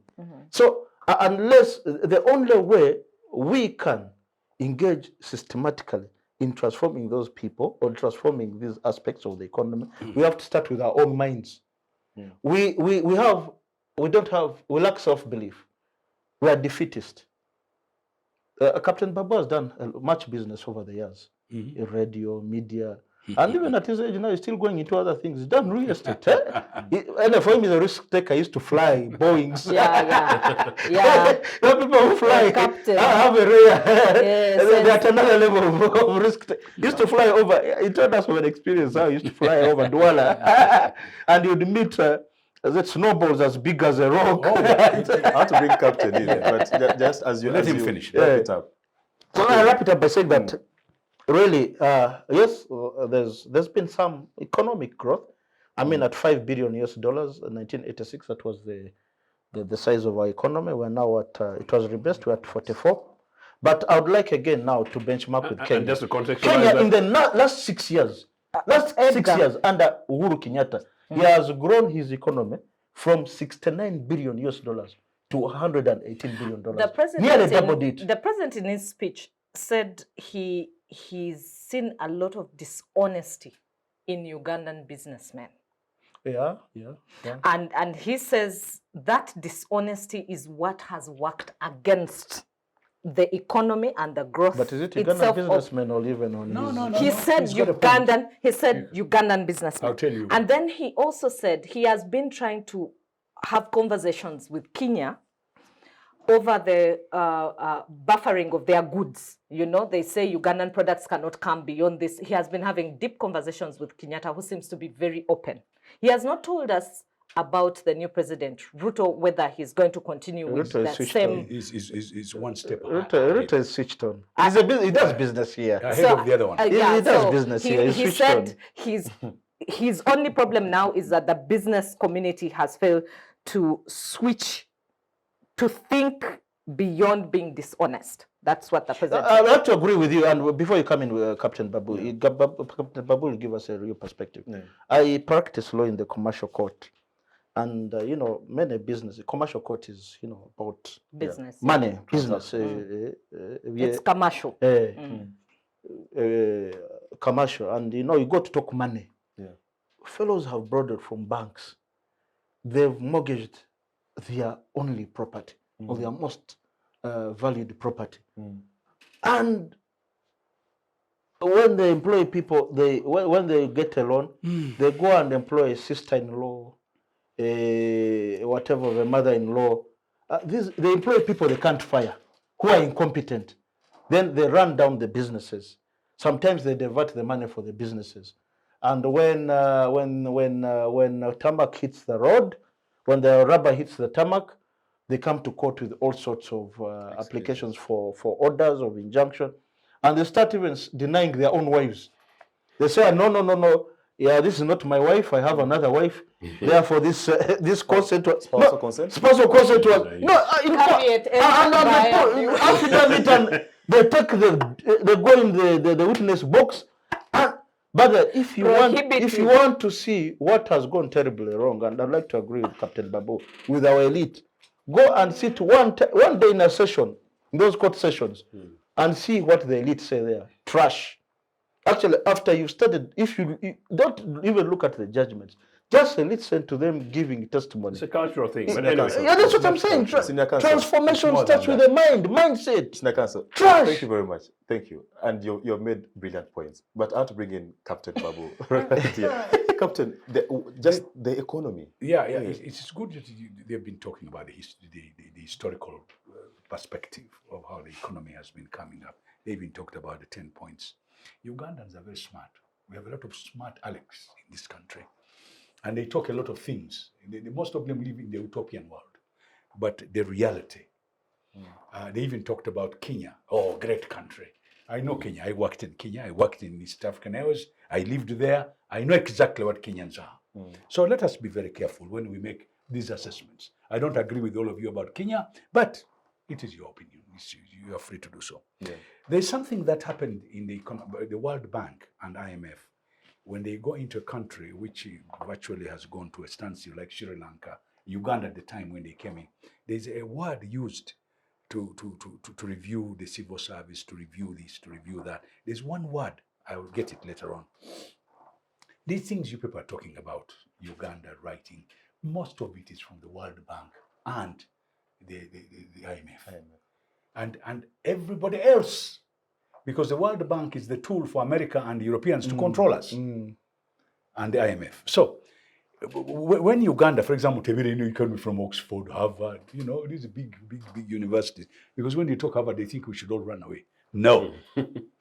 Yes, you should. No. It's Harvard. Harvard was a very rich man who gave money to a small university, which took his name and he became Harvard. Same with Oxford. Oxford is very royal. Anyway, let us go back to the point I'm talking about.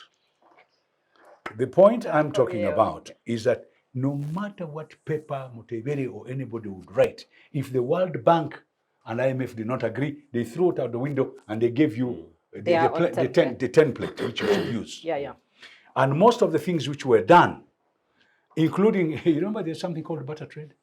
That one was, in fact, that one went out of the window the first time. It was the first one to go out, after we had given beans and whatnot for a certain road. Anyway, that said and done, this brings me back to a spinning of things which are not straight. By the way, Amin was not the first one to ask the Indians to go. The three governments of East Africa, when we got independence, we signed something with the British that the Indians did not want to stay in Africa. They wanted to go back to Britain or to India. The British took all the hot civil servants, the Indians, the immigration, they took them to Britain. In fact, the father of the present-day Prime Minister was a customs officer. Now, that one said and done. The Indians, we had agreed, the government had agreed with Britain that they would allow so many would go, because Britain did not want the whole influx. So when Amin came, he found it on the table. He just implemented. He just implemented. He said, but why should we keep your Indians? You take them. Because they are not helping us here. And by the way, the majority of those Indians were not industrialists. The parasites, really. Parasitic class. Yes, so they took them. It was a Now, parasitic what class. made Amin say the whole lot should go is every Indian who was going would leave his property with another Indian. So he said, all of you now should go. Let the Britain take their people. We don't want them. Now, I just brought that point to show you. Thanks for highlighting Yeah, it, some of Captain. these people, some of the things we talk, we should be serious. Those IMF and World Bank thing, when they came in the Structured 86 adjustment. onward, the structural adjustment, that's the word. The structural adjustment even took in the civil service. By the way, structural adjustment did not start here in Africa or in India. It started in Britain in 1970 with Thatcher. And the railways. And the president in the United States, when they wanted to give money to the small businesses. There was a study by a professor who eventually gave them the facts that small businesses can be helped. And they all started a small business agency in America and one in Britain. So when you're talking about the economy, let's get the two facts. Our economies are so small that we have failed to understand. Correct. Your economists and elite, they are good. Oxford. They are fantastic guys. They Bradford should go and University. teach in Makerere. They should teach in Oxford. But one man said something which has really hurt me so much. He said, you know the problem with Africans? He says, they have failed to study the former colonial masters. The Indians have, the Chinese have, the Koreans have, how they do the businesses. They have copied them. Yes. To an extent, I think And even they're even the better. underwears, they have copied them. Yeah, they're better. Now, they have copied them and they do business and they pretend. And that's why the Europeans like them. Propaganda. Indian will pretend and he gets what he wants. We have failed to pretend. We have failed to understand our colonial masters. Therefore, our businessmen are not they are not businessmen. They are, Baganda have a very nice thing. Kaundo kakuye dirisa.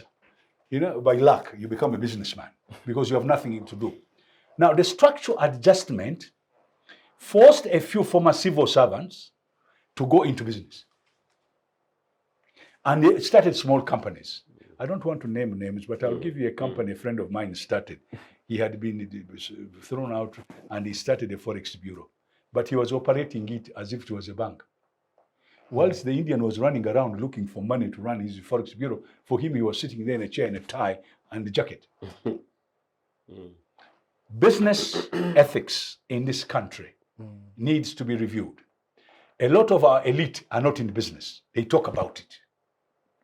Some of them have now come into business, especially your group, your younger group, and they are waking up to the occasion. And some of them are doing very well. Are you with me? So we have not yet transformed into the business culture. We need to wake up. Now we go to the government. What Museveni was saying, these are facts. One of the things when you people were talking about Kenya, you didn't realize, the Kenyans are so good in business. The Kikuyus are so good in business. The other tribes also, Kalenjin, have become very good in business from Moi's time, that they don't want to spoil it. Yeah, they have to keep the economy. So their driving force It's is not business. democracy, but It's business. business. Yeah, they actually deal. Are you with me? Therefore, there must be something which motivates you. Horse trading. Yes, That's right. they do. In fact, that's a very nice word. Yeah. I don't like to use those complicated words. Horse trading, and somebody might say, what are these people What talking about? is people talking about? Basically, what these guys are doing, they are protecting themselves. Yeah. Right? And their territory. And the people in leadership, in fact, you're talking about Matiba, you quoted him, he's my favorite politician. But Matiba was a multi-millionaire. He owns the hotels. Hotels at Nyali Therefore, Beach. his way of leading would be to protect all the people who have got businesses. Now, by leaving these others who are going around and being imprisoned and somebody being killed, and people died in Kenya. You people, Kariuki died. Tom Mboya was shot during daylight. Pio Gama. Are you with me? Tom Mboya Then Agwin Skodek. Then Ngala. Katanangala. So when, Ronald Ngala. yeah, when you go on talking about all these things, you have got historical amnesia. Kenyan has had turbulent leadership. But one thing, because of wanting to protect themselves, they started forming alliances. The old man, before he died, he told his predecessor, I want you to become president. Even called people, said, make sure this man is the president. And that's why Njonjo fought heads and tails, to make sure Moi a president. Constitutional. But when he became president, those ones who had been, they wanted to fight Moi. And Moi fought back. He actually tried Njonjo for treason. But yes, of course. Towards the end, Mama Ngina and Moi, Moi, they knew where they had started. The superstructure. So Moi started training Uhuru Kenyatta and grooming from Gatundu leaders. So when you people are talking, Kenya has had its problems, and they're not yet over, because even the IEBC, the one you people independent, it's got its own problems. Yeah, it does. So there was a fist fight before they declared the election like this. Now Tamatai. So what I'm trying to tell you, please. The garden on the other side of the fence is may not necessarily be greener. But they've been deliberate, Captain. No, I'm coming. I'm coming to that. Yes. Those ones are for sure. Behind the scenes. And this is where you people have got but to we be also wrong need for America. show. I'm coming. This is where I know. you have made a mistake even for America. America here, the show is different. What is at the back is different. It's a fire. And one of the things that glues them together is Freemasonry. In America. Freemasonry movement. They sit down. When Al Gore and Bush had a problem, they went and sat down, including the judge, who is a member, and said, listen, you people have had 10 years. Allow the other group to do it. Okay, they have made a mistake. The judgment was given. The other guy became president. Al Gore was made an environmental guru. He even got a Nobel Prize for the whole point. You people have never understood political maneuvers. They are not done in newspapers. They are not done on television. They are done somewhere in a room where they have heritage groups that sit down and say, careful. The other day in Tanzania, and you people should get this very, very seriously. When they were going to elect Magufuli, there was pull and push. The elders sat down. There's a team of 9 elders. Yes, they called those guys. You're a very nice man, but let this one go. Ngoje kidogo. Same Nyerere did to Kikwete and but Benjamin you also Mkapa. see that I'm coming. I want to reach that point. What our brother, the president of this country, has done, he has got rid of these elders who can help him. yes. Are you among the elders he has got I don't know. because I thought you'd help us. No, I'm very sorry. I withdraw the remark. No, sorry. We need to sit down as Ugandans. Yes. We love each other. You've made a mistake. We forgive you. You made another mistake. You're just a thief, but it's all right. We know you're stolen money. You've got property here. God forbid. We forgive you. Let us now start all over. Yeah. That's what she's talking about. Dialogue. No. This is not dialogue. This is a few consensus. A group of people who convinces. For example, let's assume he's the one. The 4 of us convince him, listen, time has come for us to do this. Forget about the dialogue. Let's do this. Who are we grooming? Let's have 10 people. We groom them. Let's get one of them. Bring one old man, maybe from Nagongera. Let him be there. He's turning 60. He's here. And he's brilliant. Let's put him there, like in Kibaki. Yes. We put him there, and then we groom these guys. And this man should know that his maximum is 10 years. And he goes. So term limit. But he would also be happy to just. So the way forward, my friend. The way forward. Yes, we are. The way forward is to convince. In fact, he made it very point. I liked that point. To convince him, in power, that time has come. We don't need even dialogue, the one he doesn't like. Let's have a few people sit with you and agree how we move forward. The transition of some sort, quietly. Yeah. Without too much hullabaloo. Yeah. Not going to the social media, abusing each other. Post-sharing. Yes. I think that's a good word. And what? That's right. Thank you very much. Joseph, just I want to pick your comments on the economy, of course, but also give us the startup regarding the censure of the Honorable Namuganza. Oh, Jesus in the wake of all these 37 years of NRM? It has been such a nice debate. What does it mean? Man, you have really, you have come from the 30th floor to basement. I feel bad that we have to shift from this whole. Can we do? How is Parliament? I think. Why don't you say how is Parliament? Yeah, that's better. Oh, okay. Let's not be personal. Yeah. All right. But I must say, extraordinarily, Captain Babu, the first time we met on a program, you and I, and even if we don't discuss Namuganza, we had informal conversations. In fact, what you're talking about is precisely what those of us who are well-wishers of this country have been saying. Yeah. In fact, have frustrations. Yeah. Should not be. No. We're here. In terms of the context of the These grievances. ladies, when you're here, you should tell them, don't worry, darling. Don't In terms of the grievances, No, raised he understands by a national conference. Yeah. In terms of what I tabled and Olara wrapped up on this Truth and Reconciliation, if anything, merely frustrations for the absence of part of what you're saying. But granted, it was then. I can assure you from my own considered position that if by some miracle such an arrangement of elders, whatever format it is, comes and lands on the table for the peoples of this country, the most extreme radical anti-whatever views on the other extremes, where thankfully none of us exist, will fade off. A critical mass of Ugandans will call whoever those people are heroes. And you'll be amazed how I smile in the direction in which I look at Museveni, regardless of my views. So that really, I hope, if they watch you, they take what you're saying very, very seriously. That somewhere is part of her pain. I saw it from early in the break. I saw it when she was trying to say, do we need to get there? So anyway, but in your case, of course, you just have to provide your leadership and put your opinion there. And we pray that going forward, something happens. But back to the question of the economy, I'll make it now brief since we've eaten a bit of time on this. I think it's about leadership and it's about ideology. In part, what again Captain Babu talked about, in part the conversation around Singapore, in part it's about the conversation around Botswana. But in part it's about what happened in Ghana. 12 or so years ago, Ghana was at a stalemate. Actually, the real mafias, the security services in Ghana, brought together two contending candidates. No, they were all at 49. The difference was negligible. You couldn't tell the actual winner. And in some of those were artificial figures somewhere.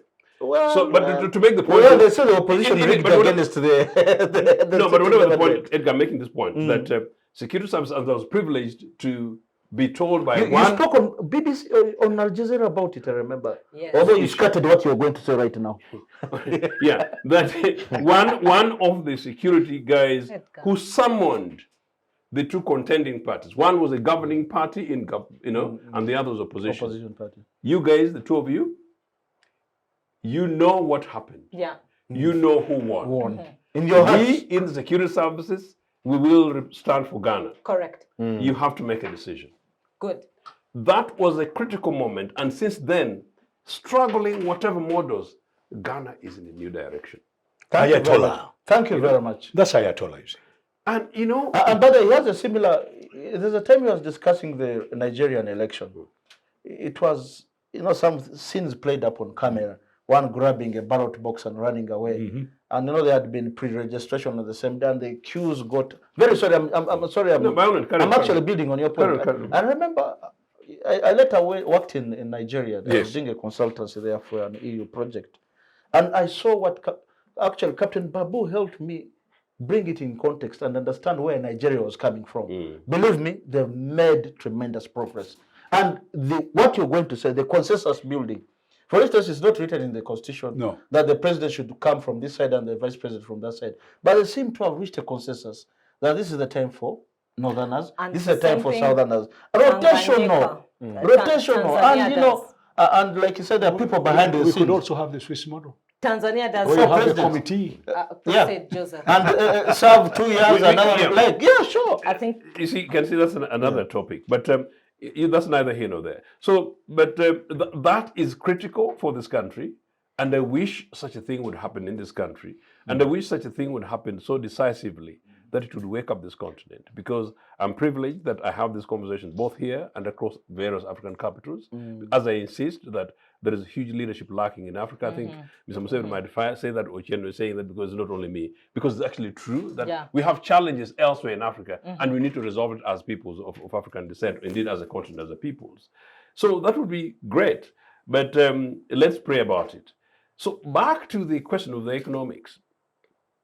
SAP's Structural Adjustment Program was sold onto UPC in 1981. The IMF guys came, Bretton Woods institutions came to Milton Obote and said that, this is our package.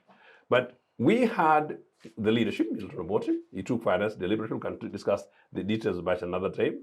We had the manifesto, the only political party that had the manifesto in 1980. And the manifesto was very conscious on economic programs, part of under the fight of ignorance, poverty, and disease. So programs for health, programs for education, programs for the economy and infrastructure and everything else. And we said, these are the things that we want to do.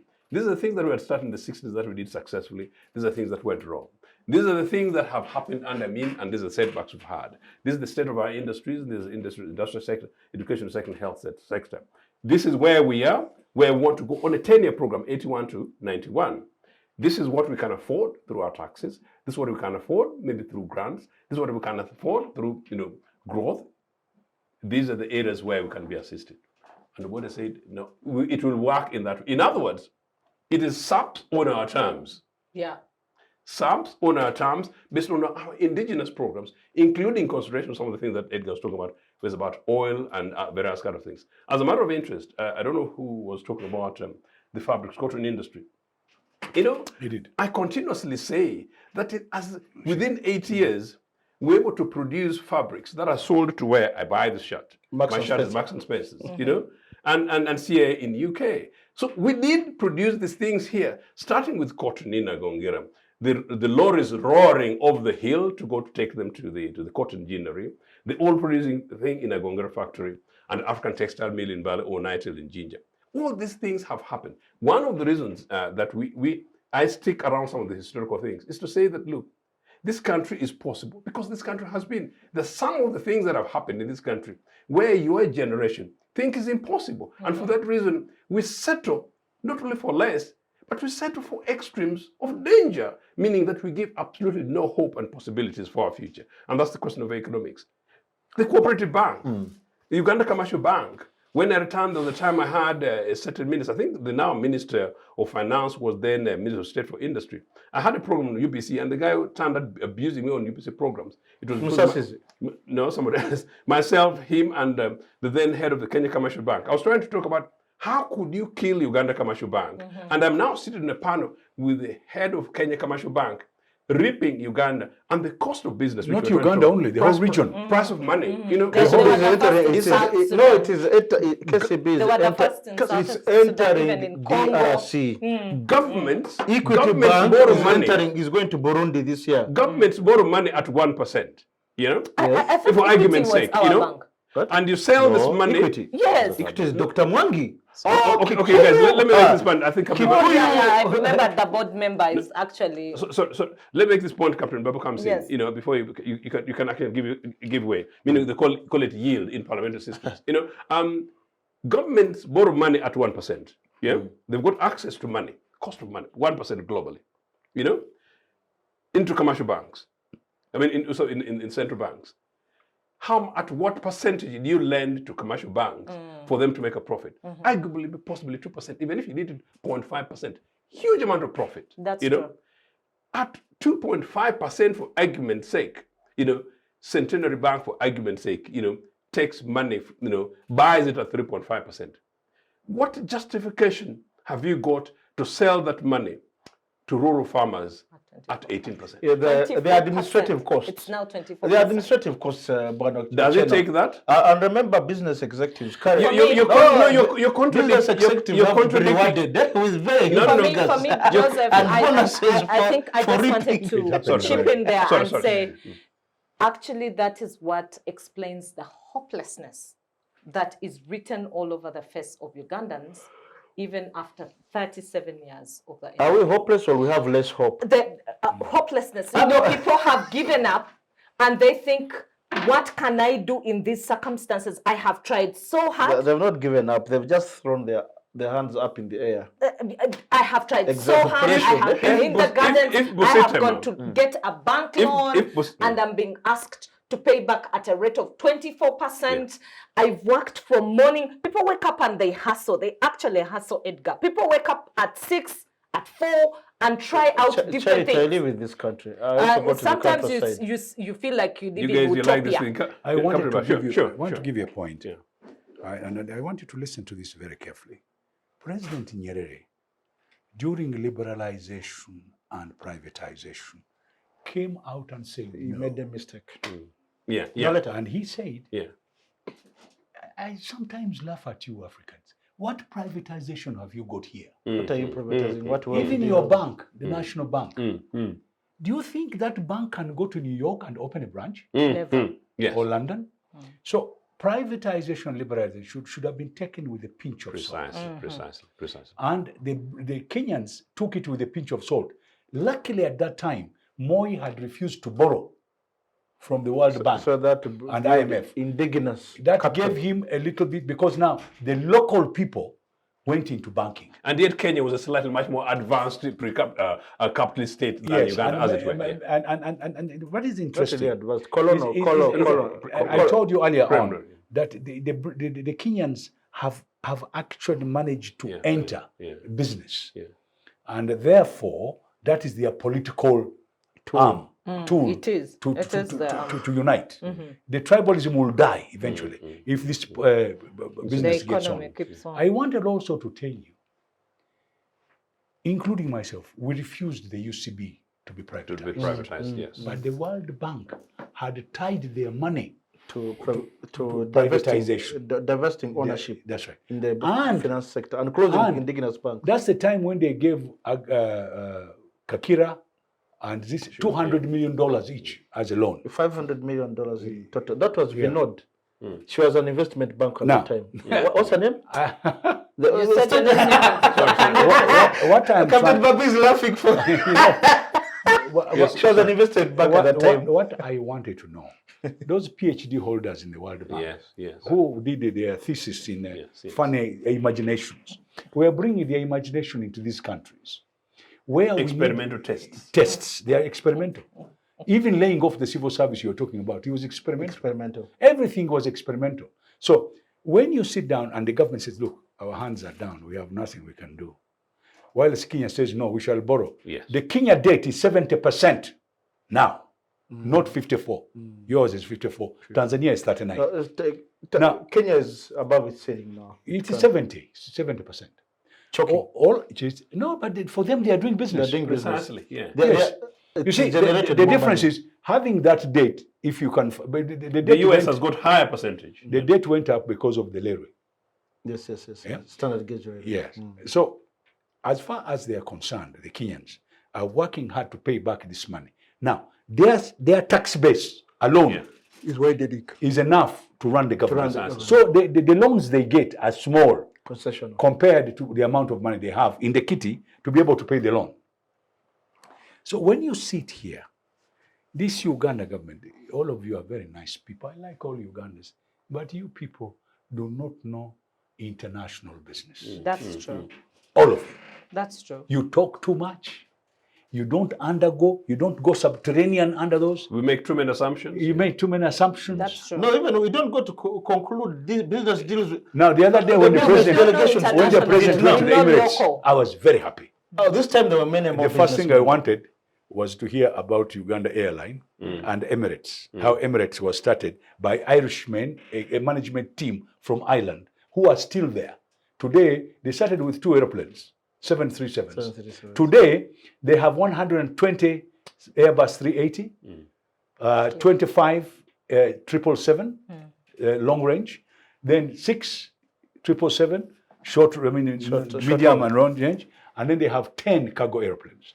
This is I thought President Museveni would get those Irishmen And bring them here. and tell him how to start You again. can even have a conversation, not necessarily. They don't have to get involved directly. No, they should come. Because one thing is we have an inferiority complex. Whenever there is a white man, we listen. We don't trump over them. No, we listen. Then he would put the structure into place. Now, going from that point, the other day, I was in Dubai. I used to fly into Dubai quite a lot. So one day I was walking around trying to buy a few things in those duty-free shops. They didn't have these big shops you see now. Yeah. By the time I was flying there was nothing. Data. So I met this Arab. Where are you from? I said, I'm from Uganda. I said, by the way, we also have Arabs, we also have Muslims. He says, yes. When you get a Haji from Uganda, you move away. When you get a Sheikh, you run away. I said, why are you saying that? He says, they're all crooks. Crooks. They don't pay back their money. They come here, they get things, they don't pay us. They don't pay. Then he told me, international you people, Have you had a Haji? You run. You walk away. A Sheikh, You're right. you take to the hills. Now, This is a religious it's thing they're talking nice. about. It's not nice to say so, But that's what the truth. Arabs say. That's what they think about Now, us. the other thing that I want to talk about is that later on, I went back. I used to buy a few things from those. So he told me, he says, how are you? How is the Africans? I said, well, we are trying. He says, you people, you had oil before we do. Now he was talking about the country with oil. 1927 is when we discovered it. There was a lot of oil. You had everything. We had small oil here. Look what we have done. Yeah. We've turned this desert into whatever- where everybody like you come to do shopping. A tourism city. Now, the reason I brought that analogy, when are we going to think in those terms? When are we going to think the little resources we have, we can turn this country around? Mindset. So But a mindset change, Who are you good changing? leadership, everybody, Everybody. all Ugandans. We're integral. We're And by the way, integral. stop We're thinking all it is one integral. part. By the way, We're you all remove integral. that man today, We you could put even another get one, worse. he can even be worse. Can even I get worse. understand. So If what don't we change need, our mind- Thank you very much. what we need is a good group, a good conversation, and we start grooming. And most of you are educated, but you're educated to work in offices. To work for other people. Nobody. Not necessarily. Nobody is educated to be a Most leader here. people, yeah. I'm telling you, all of them are office people. They are looking for day-to-day living. Look at it very carefully. You find even some of these ministers we have, some of these members of parliament, they are actually civil servants. When they leave, Most when of they them are leave civil being a servants. minister. So I want to end. But They stop for- with Yeah, I want to somebody. end. Our time is I fast- want to end. fast By, spent here. I want to end by saying that as Ugandans, we need a mindset change, all the way from the top to the man. The one inch. We need to find a system that can help us to do that. Yeah. Even if it means pulling the socks up for those who are weak, because we can't all be the same. In society, you have weak people, but not violating the law. But I'm just saying, by using methods that can pull them up. Affirmative action. Yeah. We need to think very carefully. Where have we gone wrong? All those things, these symptoms these people are talking about, those are there. Even in Britain, they're there. Even in America, they're there. The point is, these guys, when they make a mistake, they come out and they correct the mistake. Can we correct our Do mistakes? Good question. do you have any system in Uganda that can self-correct? Our time No, is it's the fast people. Our spent. Thank you very much. Unfortunately, for our a time is start- fast spent. I'm very sorry, but we have to summarize this up. Conclusion. So I'll just pick parting shots in just 1 minute.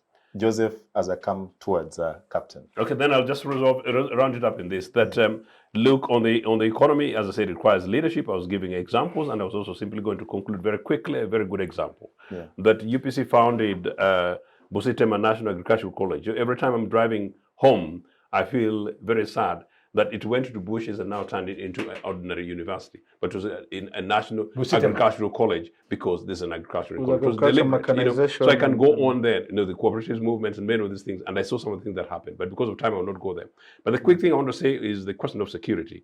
I think it would be very unfair because the conversation about 37 years of NRM, that we do not say that the 37 years of NRM, when we talk about peace, today you can drive to Gulu. But for 20 years, people in northern Eastern Uganda were in concentration camps. And concentration camps as direct victims of really some crude human rights abuses by NRA. But granted, we are moving forward, but that needs to be contextualized. So this country has not been in peace for 37 years. And quickly, when I was going to exile, 18 months after Museveni came to power, I beat 7 roadblocks between Makerere University and Old Kampala and Entebbe. By 18 months, you can take between the January 1981, when it's 18 months, that's about 1983. That's contextualizing security. For the moment, I simply say, well, neither here nor there. It's a review. Even if it was a complete democracy, yeah, 37 years is far too long. What is required for NRA is to self-examine and take on point the powerful point that Captain Babu talked about, that leaders, elders in NRA need to review themselves, have a conversation, and guide themselves, guiding Mr. Museveni to exit. If they don't, their children and possibly grandchildren will meet an extremely angry lot of young Ugandans, and for that they will not blame UPC. UPC will try its level best to push a sense of modesty, which we continue to do. But we don't control this country 100%. We only have about we had 61% support in 1980. There's no guarantee that we can have 49% support today. So therefore, whatever happens will not be in our hands, but we will not be part of it. Thank you. Charity, your last I words. think my parting shots are, we have 76% of young people as the Uganda for tomorrow. And for me, the focus should be on these young people. As much as you talk about mindset change, as much as you talk about training, what have our education institutions done?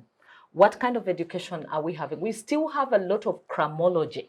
I have been with university students recently, and all they do is cram, come out, they cannot apply that knowledge. And in fact, what Captain Francis Babu has talked about, training people to think about white-collar jobs. Whoever comes out is calling a relative to ask them if they can place them somewhere because they want a job. None of them comes out to say, I'm starting an industry.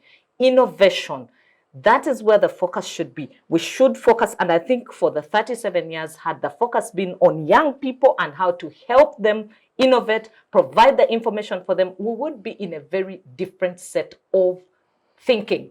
China did it. They did it by helping them go to the US, train from there and understand what was happening. Philippines did the same thing, and they sent a large chunk of them to train alongside the Americans and understand what was happening in that world, and then know how to respond. Where were the gaps? What are they going to feed the world with? That is what we need to do. We need to think, yes, can we take our young people? Where are we taking them? How are they training? And how do they offset that knowledge back onto the people that are here? Because the future is young. Wow, thank you. Yes, Sinakans. I've been amusing and thinking all through, listening. Maybe at one point I didn't appear like I was listening, but believe me, I was also reading the body language of the persons here. Believe me, everybody is switched on. They wish well for this country. I'm reminded of a political party in Angola,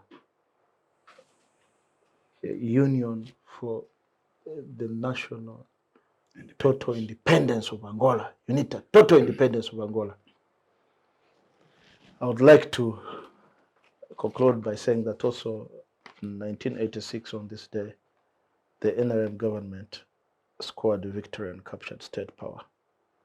As to whether or not we were liberated is a discussion we can have forever. But building on that, first I would like to thank the leadership of President Museveni and his comrades for restoring dignity to Ugandans. And for that matter, we are celebrating the NRM victory. When it comes to liberation, being liberated from something, liberation is, as far as speaks of qualitative change, I think going forward, we have to be intentional, we have to be deliberate, as well as purposeful and mindful to drive for the total liberation, like we had in Angola. Total liberation of the Ugandan people. And how that does that liberation occur, we first have to have a transformation and a change of the mindset. We have to engage in mindset change that addresses transformation. If we are going to set forth to do what we are doing, ill prepared as we are, like they say, if you don't prepare, if you fail to prepare, you prepare to fail. And that's what we are doing exactly in Uganda. We fail to prepare, and fail we shall. Thank you. Yes. Captain, you have the Thank you very last much. The way it is mindset. They have already said it. I don't think I need to go really deep. But I think we have too many clutter of irrelevance in the whole thing. Before the white man came here, the African had a way of living. They had their culture. They had their modes of governance. But let me take one particular one which I've studied. The king of Uganda never grew up in the palace. Grew up They with the would ordinary take them people, to an ordinary peasant, a and good live with man them. on a village, to Groom him. To live like an ordinary person, see the suffering of the people. Right? Second point, the king of Uganda does not marry a royal, must marry one of the clans. Now that's a system of government. The reason I'm bringing this is that we also had our system. Now, before somebody could be given a chiefdom to be a Muluka chief or to be Gombola chief or to be count, You have to be they groomed. had to go and find out where you come from. Mwanawani. Who are you? How do you behave? What are your methods? Do you have loyalty to Buganda? Now, these are systems which, whether obnoxious or not, those were the system then. The same was elsewhere in Toro. I'm coming. Bunyoro is Lower where bit- this lower thing bit- was. lower Bunyoro, this is where this thing was actually. I just brought this one because I studied it, but I found out the Bunyoro was the same. Bunyoro and Toro. Yeah. And Bunyoro, Toro is a part of Bunyoro. Go to Port and say so. You're going to cause war after here. No, Bunyoro, Toro is a breakaway. Buganda is Bunyoro. Some Toro kings, is Karemera, Katoki. The one of Katochimera, Bunya, there's a king in Bunya, Bunyoro. Bunyoro. The king of Batuku, Bunyoro. Even Kochi. You go the king of Ankole, Even Kochi. Kochi, yes. Kochi is Bunyoro. All the way up to Bukoba and Bukoba. Rwanda. And all the way to Lake Kalimi, we have kingdoms which all came from here. So Bunyoro. what I'm trying to say, we had a system. Have our people studied this system and get good things out of them? Have we sat down and said, wait a minute. But before these guys came, we had our system. How do we marry the good things and our culture and their culture so that we can have a Uganda which can now be strong enough to move forward? That said and done, all of you Ugandans, you've been liberating yourself from yourselves. You mess up, your brother comes and liberates you. The other one messes up, he comes and liberates him. So this liberation has been us. We make wrong mistakes. We don't want to listen. We don't want. Now, please, wherever you are, listen. Can we find a solution before we liberate another person? Can we sit down and say, all of us agreed, this is the way we're going to do it? And this is the only way we have. And I want you not to be frustrated of what has happened. These, some of us knew would happen in the past. Because the training of some of these people was the same. They were trained to believe in certain things, and they still have that thinking. To get people who can now change them is what we need. So, as I end, I want to say this mindset change should be for Uganda, not for individuals. And I don't want you to be frustrated. I have hope. I have a very strong hope that this country is going to become what it's supposed to be, because this country, at independence, were the number one in East Africa. We can go back. And can go back by having people who are sincere, who have got honesty. And that honesty is there. Among the 45 million, we have people who have got this. I don't want you to think it's only these guys who are making noise around, who are on social media, who keep saying, I went to Harvard. I mean, the man who's ruling Britain, he went to what's that, American university? He left Oxford, went to America, he became convinced that he could be a leader. He's now the Prime Minister of Britain. So that's why I told you about Indians. They know how to get into the system. Time has come. Can all of us who are in leadership, those who are in leadership and those who are outside leadership, please let's come together quietly and find solutions to all these problems. All these indicators you keep talking and symptoms that have happened can be resolved in one day. Wow. Thank you very much. I don't want to add anything to that, but rather thank you all for making the time to be on our show. Thank you, Captain. Thank you, Senior Counsel. Thank you, Charity. And of course, Joseph, thank you for making the time to be here. And of course, to our viewers, thank you for the company and making a date with us this afternoon. You've had it all. Until next week, same time, same place. Bye-bye.